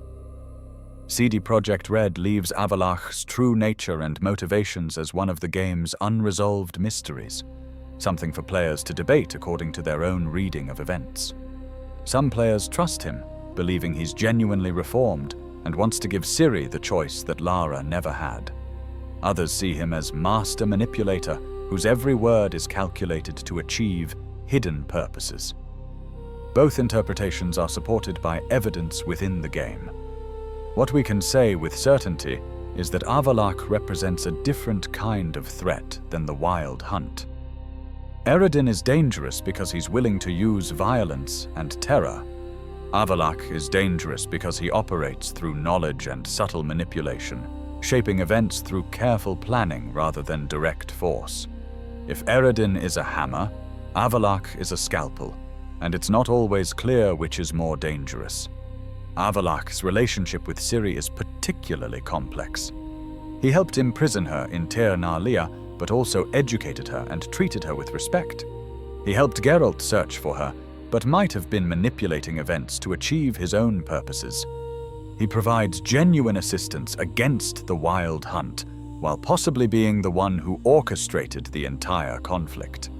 He appears to care about her welfare, while potentially viewing her primarily as a tool. In the game's ending, Avallac'h accompanies Ciri to confront the White Frost, helping her reach the tower on Undvik, where she can enter the phenomenon. He provides technical support, maintains the portal, ensures she has what she needs to attempt this impossible task. Whether this is genuine care, careful manipulation, or simply seeing his centuries of planning reach fruition, we cannot know for certain. He waits while she confronts the White Frost, and when she either returns victorious or is consumed trying, his reaction is carefully neutral. The game's epilogue makes no mention of what happens to Avallac'h afterward. We don't know if he returns to Tir Nalia, stays on the continent, or travels to some other world. We don't know if he considers his plans successful, or if Eredin's death and Ciri's confrontation with the White Frost represent outcomes he desired. He simply fades from the narrative, his purposes achieved or abandoned, his true nature remaining mysterious to the end. This is perhaps the most fitting conclusion for a character like Avallac'h. He exists at the edges of the story, neither fully ally nor completely enemy, serving purposes that might align with the hero's goals or might be orthogonal to them entirely. He's the shadow behind the throne, the manipulator who might be helping or might be using everyone for ends they cannot comprehend. He's the reminder that not all conflicts are simple, that not all characters fit neatly into boxes of good or evil, ally or enemy. If the Wild Hunt represents desperate force trying to achieve survival through conquest, Avallac'h represents desperate intelligence trying to achieve the same goal through manipulation. Neither approach is clearly superior or more ethical. Both involve using others as means to an end. Both prioritize the survival of the NL over the rights and freedoms of individuals. The difference is purely tactical, not moral. Understanding Avallac'h helps us understand the Wild Hunt's broader context. They weren't just Eredin's personal project. They were one approach among several that the NL were pursuing. Avallac'h had his long-term genetic and psychological manipulation. Eredin had his raids and military force. Geralt likely had diplomatic approaches we never see.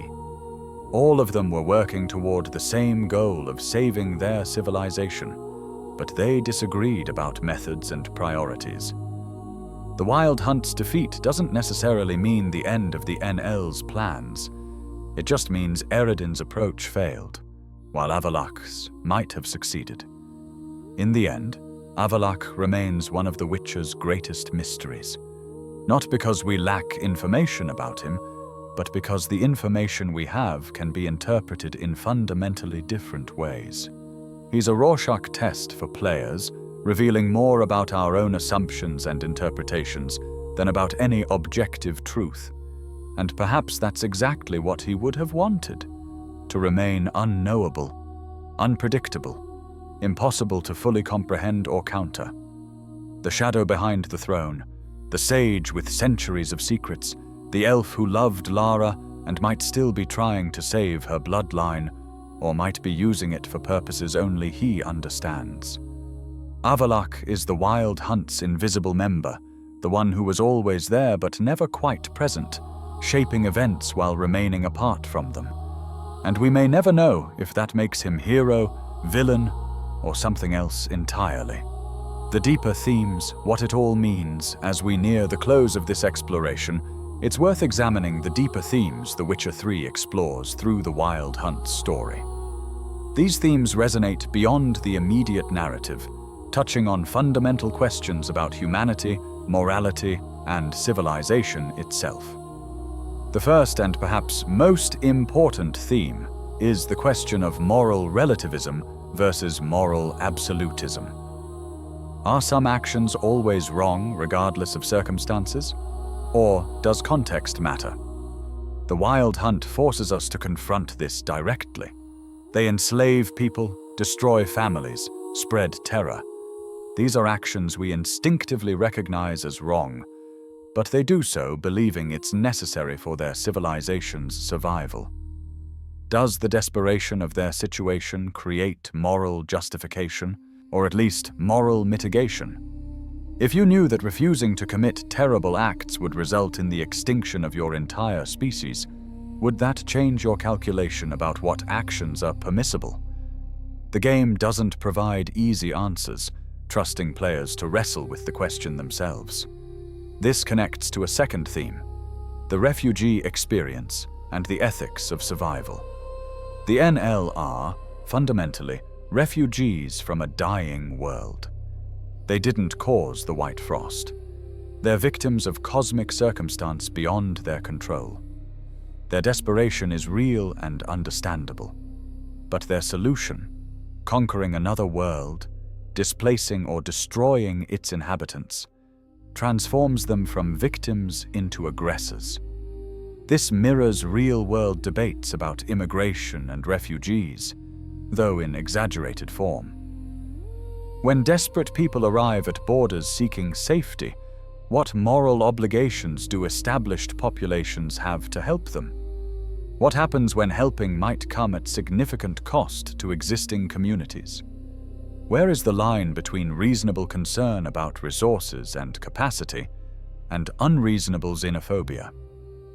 The Wild Hunt explores these questions through fantasy metaphor, allowing us to think about them without the baggage of contemporary politics. The NL's planned conquest is clearly wrong. That's not ambiguous.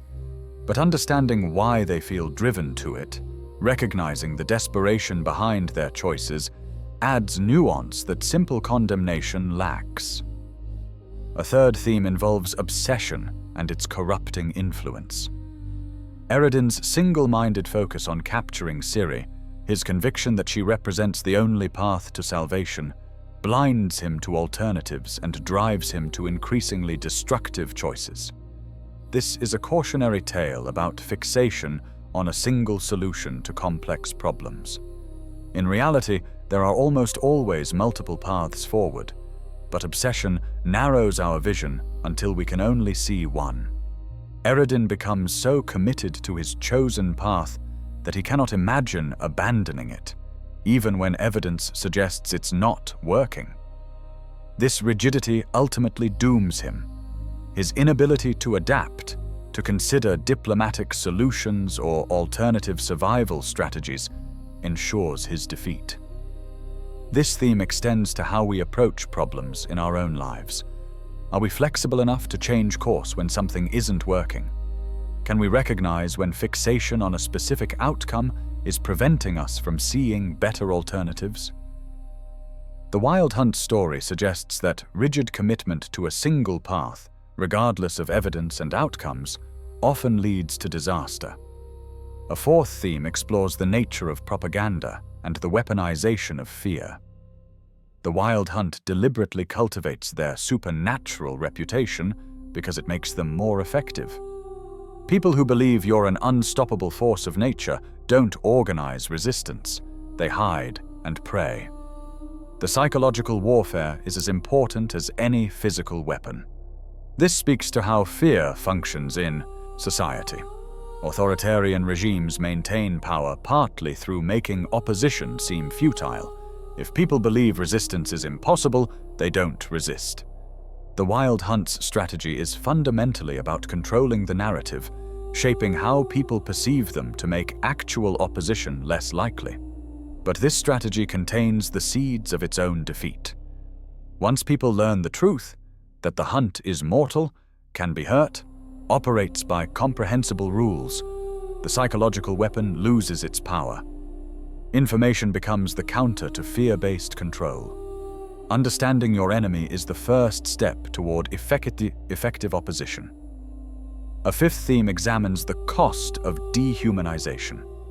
The Wild Hunt's refusal to see Ciri as a person, their insistence on treating her as a resource to be acquired, is both morally wrong and tactically foolish. They never consider what she wants, never try to understand her perspective, never imagine approaching her as an equal who might be reasoned with. This dehumanization makes certain strategies impossible for them to even conceive. They can't imagine offering Ciri genuine choice because they don't see her as someone whose choices matter. They can't imagine appealing to her compassion because they don't recognize her as someone with complex emotions and moral agency. By reducing her to an object, they eliminate entire categories of possible approaches that might actually succeed. This connects to broader questions about how societies treat those they consider other or less than. Whether it's based on race, class, nationality, or any other category, Dehumanization makes cooperation impossible and conflict inevitable. The Wild Hunt's failure to recognize Ciri's personhood guarantees their confrontation will be antagonistic rather than cooperative. A sixth theme involves the relationship between power and corruption. Eredin's murder of Oberon to seize the throne, his willingness to sacrifice anything for his goals, his growing brutality as the hunt continues. All of this traces a familiar arc of how power corrupts those who wield it. Eredin may have initially had noble motivations. Perhaps he genuinely believed he could save his people better than the melancholic Oberon. Perhaps he saw the throne as a tool to achieve necessary goals rather than an end in itself. But the process of acquiring and maintaining power changes him. Each compromise makes the next easier. Each line crossed makes crossing the next one less troubling. By the time we meet him in the games, he's become something monstrous, regardless of how he started. This is a warning about how noble ends can lead to ignore means, and how the means ultimately shape who we become. You cannot use evil methods to achieve good outcomes, because the methods transform you into someone for whom good outcomes are no longer really possible. A seventh theme explores generational trauma and historical debt. The NL's genocide of Tir na Lia's human population occurred centuries ago. No elf alive participated in it directly. But their civilization is built on that foundation of mass murder. The wealth they enjoy, the stable society they inhabit, the cultural achievements they celebrate, all rest on bones. What responsibility do current generations bear for historical crimes committed by their ancestors? This is not an abstract question. Many modern societies grapple with similar issues: colonialism, slavery, genocide, and other historical injustices, whose effects ripple through time. The Wild Hunt story suggests that historical crimes don't simply disappear with time. They shape the structures and assumptions of subsequent generations.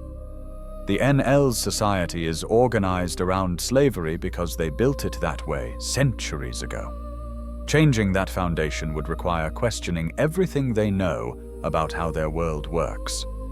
An eighth theme examines the relationship between truth and myth.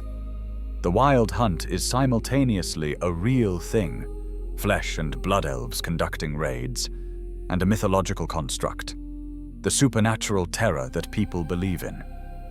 The elves deliberately cultivate the myth because it serves their purposes, but the myth also shapes how they see themselves and how they operate. This raises interesting questions about the relationship between reality and perception. If everyone believes something is true, does that belief have its own kind of reality? The Wild Hunt's supernatural reputation isn't factual, but it has real effects on the world. People make decisions based on what they believe about the hunt, regardless of underlying truth. This connects to how narratives function in society. The stories we tell ourselves about who we are, where we came from, what we stand for. These narratives shape behavior even when they're partially or entirely fictional. Understanding that myths are myths doesn't necessarily diminish their power. A ninth theme involves the question of collective versus individual responsibility. The Wild Hunt operates as an organization. Orders come from Eredin, but they're carried out by hundreds of individual warriors. How much responsibility does each warrior bear for the hunt's actions?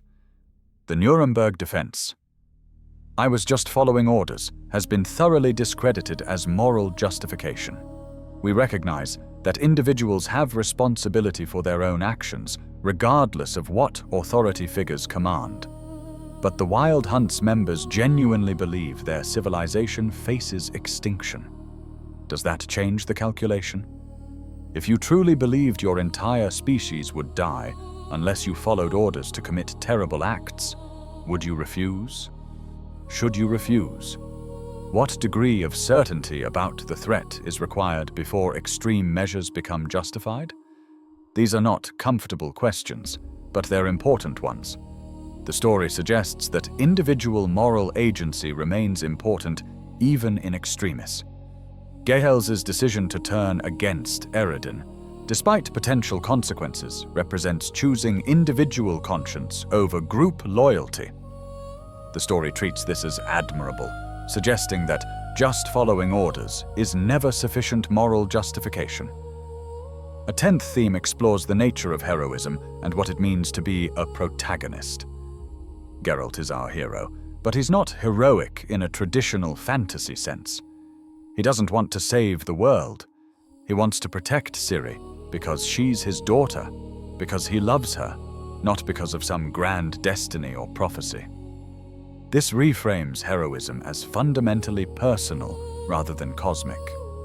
The most important battles aren't about saving civilization or defeating ultimate evil. They're about protecting the people you love, honoring the commitments you've made, living according to values you've chosen. Geralt saves the world, but that's almost incidental to his actual goal of keeping Ciri safe. This is a more mature and nuanced view of heroism than we often see in fantasy. It suggests that ordinary moral commitments, love, loyalty, personal integrity, are what actually matter.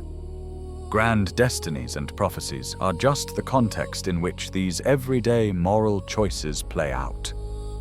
These themes interweave throughout the Wild Hunt story, creating a narrative that's richer and more complex than it might initially appear. The story works as exciting fantasy adventure, with spectral elves hunting a girl with magical powers. But it also functions as meditation on moral philosophy, political theory, and the human condition. This is what makes The Witcher 3's story so memorable, and why the Wild Hunt remains such a compelling antagonist force. They're not just obstacles for the player to overcome. They're vehicles for exploring profound questions about morality, civilization, and what it means to be human, or in their case, what it means to be a person of any species facing impossible choices. The Red Riders, Brotherhood and Betrayal.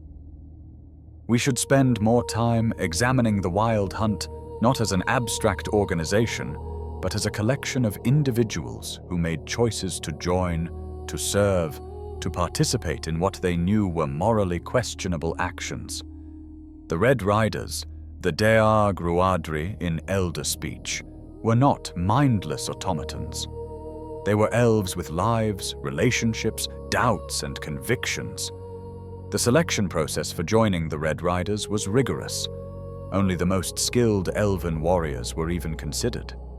They needed exceptional ability with both weapons and magic, as operations would require both.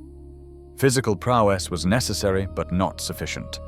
They needed tactical intelligence, ability to adapt quickly to changing situations, mental fortitude to maintain discipline when things went wrong. They needed to be, essentially, the elven equivalent of special forces operators. But beyond skill, potential Red Riders needed something else: the willingness to do what the work required. Raiding other worlds and taking people as slaves isn't something everyone can stomach, regardless of military capability. The selection process likely included psychological evaluation, determining who could compartmentalize effectively enough to perform these duties without breaking. Some Red Riders probably believed deeply in their mission.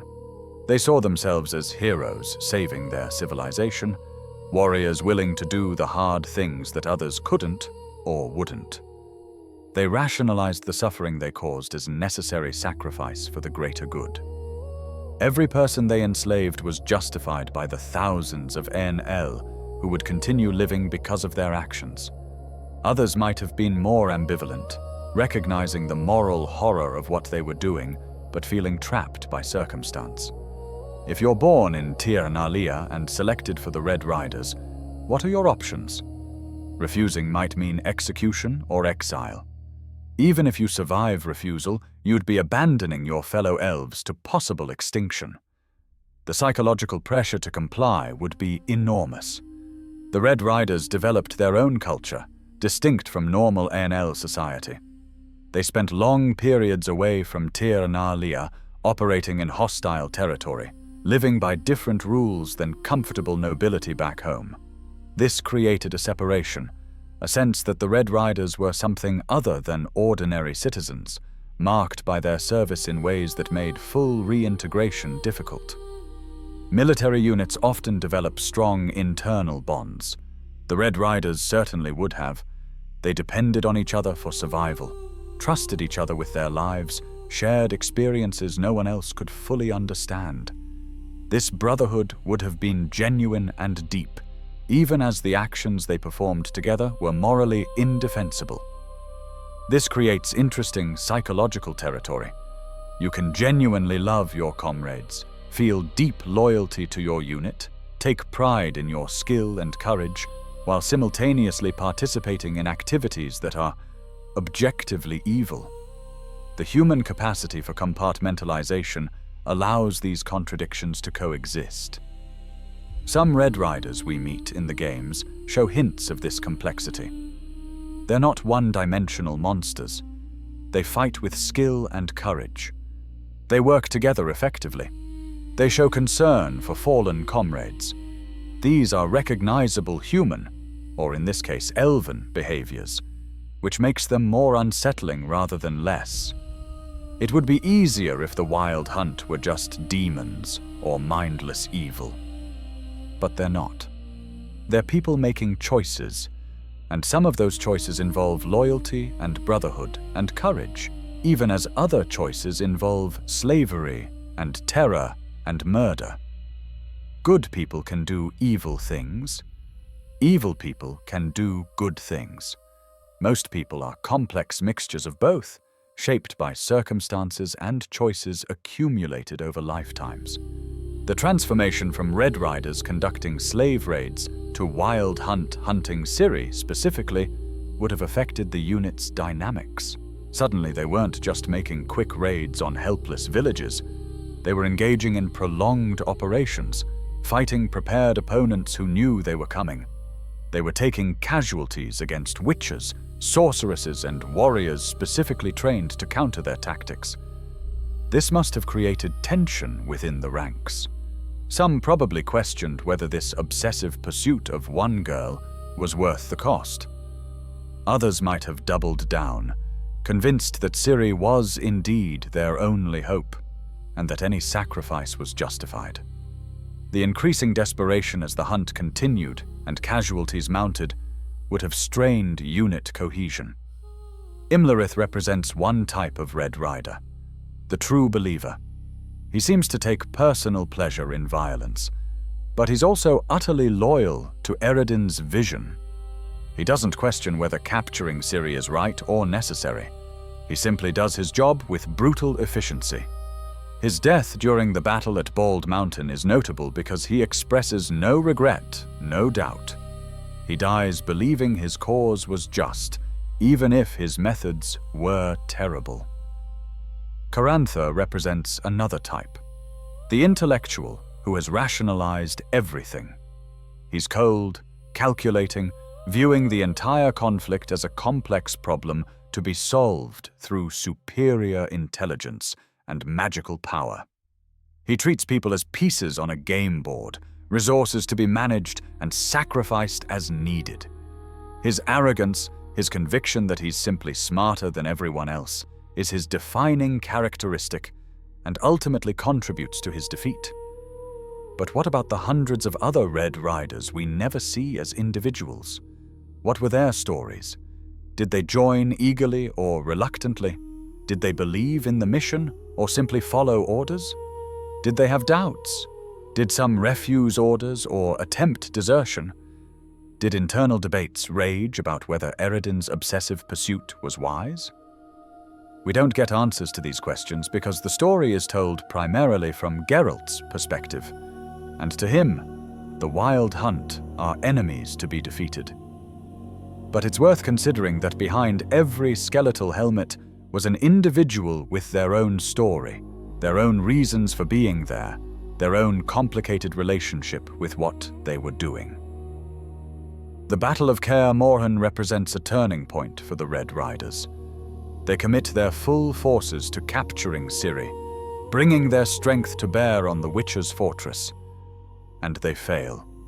They're driven back, taking heavy casualties, forced to retreat without achieving their objective.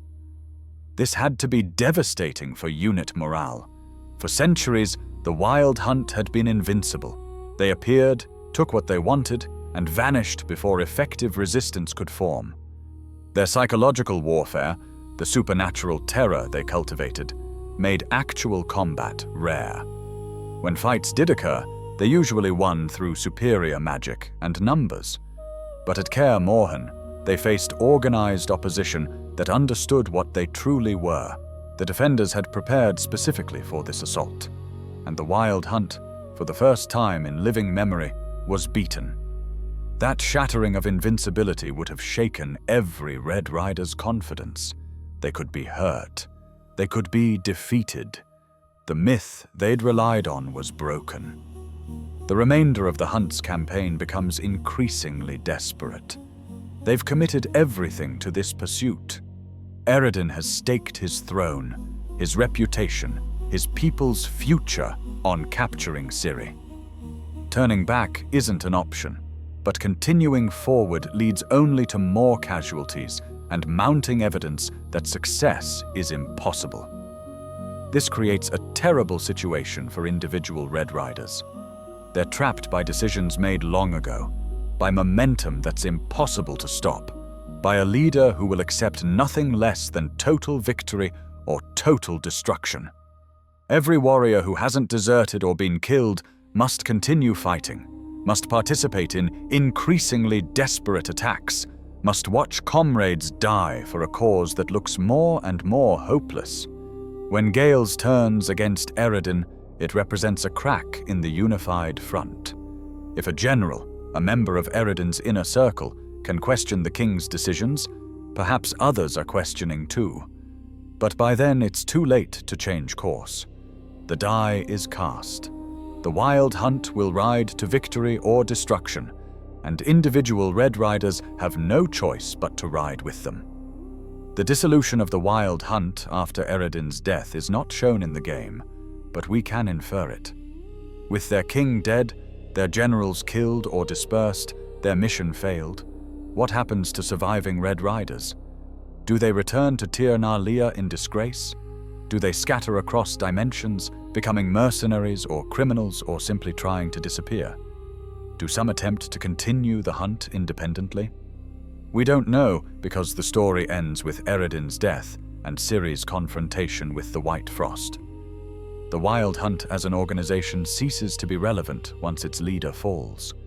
But hundreds of individual elves who served in it still exist somewhere, dealing with the aftermath of their choices, living with memories of what they did and what they failed to achieve. Some probably feel relief. The burden of impossible mission lifted from their shoulders. They can return to something approximating normal life, try to forget or make peace with what they participated in. Others might feel anger at Eredin for leading them to ruin, for fixating so obsessively on Ciri that he destroyed the very organization meant to save their people. They might blame him for casualties, for the shame of defeat, for the failure that might doom their civilization. Still others might feel crushing guilt, finally able to see clearly what they were doing without the rationalizations of active mission and military discipline. The people they enslaved, the families they destroyed, the terror they spread, all of it for nothing, because Eredin's plan failed. And some, perhaps, might feel defiant, convinced that the mission was right, even if execution was flawed. Believing that capturing Ciri was indeed their only chance, and that her escape dooms Tir Nalia. Bitter at defeat, but unrepentant about methods. The Red Riders, the Deag Rodri, the Wild Hunt. They were never just one thing. They were hundreds of individuals making countless choices, some brave and some cowardly, some loyal and some self-serving, some clear-headed and some deluded. They were people, with all the complexity and contradiction that implies. Understanding this doesn't excuse their actions. Slavery is wrong. Terrorism is wrong. Genocide is wrong. These truths don't change based on the perpetrator's motivations or internal psychology. But understanding helps us grasp how ordinary people can participate in extraordinary evil, how organizations can collectively pursue goals that individuals might recognize as monstrous. The Wild Hunt represents not supernatural evil, but human evil, or in this case, elven evil, but the principle is the same. It's the evil of people convinced they're doing good. The evil of following orders. The evil of collective action diffusing individual responsibility. The evil of noble ends justifying terrible means. And that might be the most frightening thing about them. Because unlike demons or dark gods, the evil the Wild Hunt represents is the kind that actually exists in our world. It's the kind humans have participated in throughout history. It's the kind we might participate in ourselves under the right or wrong circumstances. The Red Riders remind us that the line between hero and villain is often thinner than we'd like to believe. That ordinary people can do extraordinary harm when caught up in movements promising salvation at any cost. That brotherhood and loyalty and courage can coexist with cruelty and atrocity. That the real monsters are rarely as clear-cut as the stories suggest. They remind us to question not just what we're asked to do, but why, and at what cost to others. They remind us that I was following orders, or I had no choice, or it was necessary, are almost never sufficient moral justifications. They remind us that the hardest moral choice is often refusing to participate when everyone around you insists participation is necessary. The Wild Hunt fell because they followed a leader obsessed with a single solution, because they never questioned whether there might be better paths, because they confused loyalty with morality. These are lessons worth remembering, warnings worth heeding. Because the Wild Hunt is not just a fantasy antagonist from a video game. They're a mirror held up to the darkest aspects of organized human behavior. And in their skeletal armor and spectral reputation, we might see reflections of real-world atrocities committed by real people who were convinced, as the Red Riders were convinced, that terrible means served necessary ends. Final words.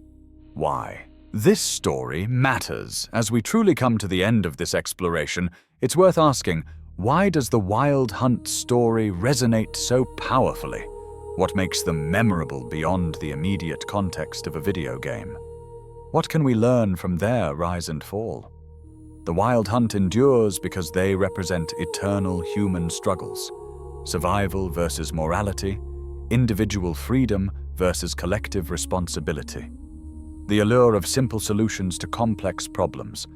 The danger of dehumanizing those we see as other. These are not video game problems. These are human problems, recurring throughout history in different forms. Every civilization faces moments when survival seems to require compromising core values. The NL believed they faced such a moment with the White Frost. History is full of societies making similar calculations, deciding that preserving their way of life justifies actions they would otherwise consider unthinkable. Sometimes those calculations lead to necessary hard choices. Sometimes they lead to atrocity disguised as necessity. The Wild Hunt story asks us to think carefully about how we make such distinctions. When is compromise justified? When does it cross into betrayal of everything we claim to stand for? Who gets to make these decisions, and how do we hold them accountable? These questions have no easy answers, but asking them is crucial. The Wild Hunt also reminds us about the importance of maintaining moral constraints, even in extremis. Eredin's obsessive pursuit of Ciri, His willingness to sacrifice anything for this single goal ultimately doomed him. He became so focused on survival that he lost sight of what was worth surviving for. If you abandon all moral limits in pursuit of survival, what exactly are you preserving? This is particularly relevant in our current moment. The world faces numerous existential challenges: climate change, nuclear weapons, pandemic diseases, artificial intelligence risks. It can be tempting to think these threats justify abandoning ethical constraints, doing whatever seems necessary regardless of consequences. The Wild Hunt's story suggests that path leads to ruin. The story also highlights the danger of dehumanization and propaganda. The Wild Hunt cultivated supernatural terror because it made their raids more effective. They weaponized fear deliberately.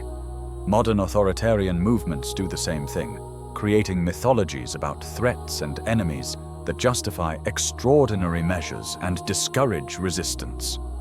Understanding how propaganda functions, recognizing when we're being manipulated through fear, maintaining our ability to see humanity in those labeled as threats. These are essential skills for navigating our information-saturated world. The Wild Hunt fell partly because their supernatural reputation was revealed as theater. Truth is a powerful antidote to fear-based manipulation. The story reminds us about the importance of individual moral agency. Gales's decision to turn against Eredin, despite risks and pressures to conform, represents choosing conscience over convenience. Throughout history, moral progress has depended on individuals willing to say no when everyone else says yes, willing to refuse orders they recognize as wrong, willing to face consequences for maintaining integrity.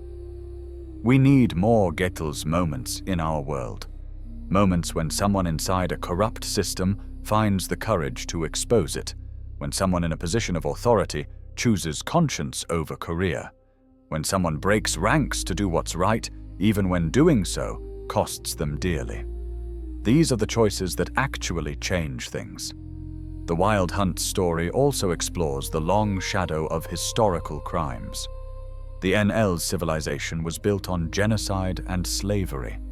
That foundation shaped everything that came after, creating structures and assumptions that persisted for centuries. We see similar patterns in our own world, where historical injustices continue to shape present inequalities.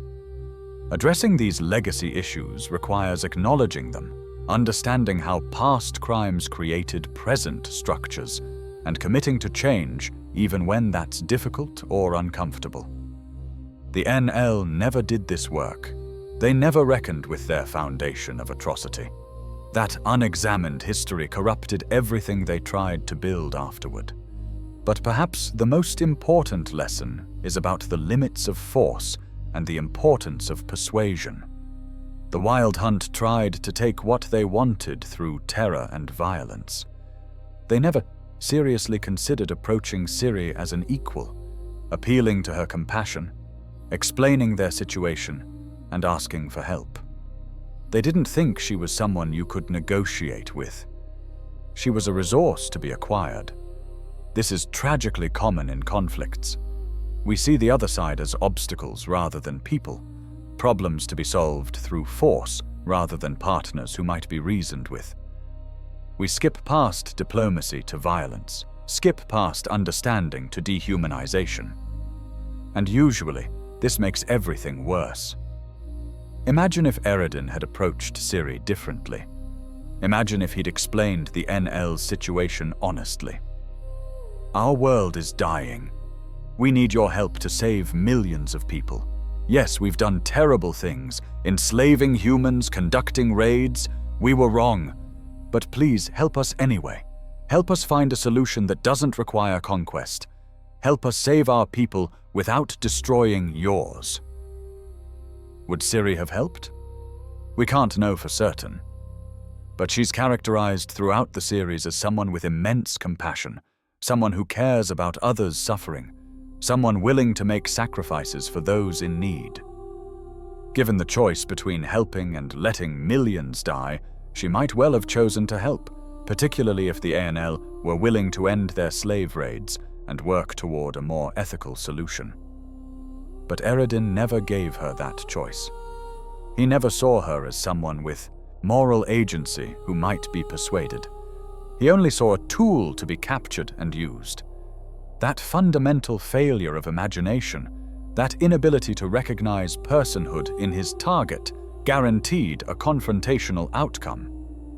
This speaks to how we approach conflicts in our own lives and societies. Do we see those who disagree with us as people to be persuaded or obstacles to be overcome? Do we invest time in understanding their perspectives, or do we immediately move to confrontation? Do we look for win-win solutions, or do we assume all conflicts are zero-sum? The Wild Hunt story suggests that how we answer these questions determines outcomes far more than relative power does. Eredin was stronger than Ciri individually. The Wild Hunt had more warriors than Geralt had allies. They should have won through force, but they lost because they never understood that force wasn't sufficient, that without legitimacy and willing cooperation, power achieves nothing lasting. These are not new lessons. Every human society has had to learn them repeatedly. But perhaps that's the point. We need these stories, these reminders, these explorations of eternal, moral questions. We need to see the same truths from different angles, in different contexts, until they finally sink in and shape how we act. The Wild Hunt, these spectral riders from another dimension, these desperate elves making terrible choices for understandable reasons, teach us about ourselves. They remind us about our capacity for both nobility and atrocity. They warn us about dangers we face in our own time. They challenge us to do better, to choose more wisely, to see humanity in those we might be tempted to dehumanize. And that is why their story matters. Not because of the fantasy setting or the video game medium, but because of the eternal human truths it explores.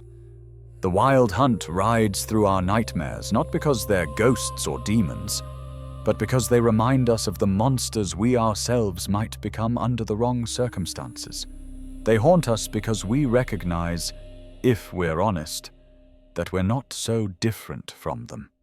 The hunt is defeated in the game, their king slain, their threat ended. But the questions they raise remain, waiting for us to answer them in our own lives and our own time. That's what makes this story worth telling, worth exploring, worth remembering. Thank you for joining me on this journey. Sleep well, and may you always have the courage to choose compassion over cruelty, understanding over fear, cooperation over conflict. Until next time.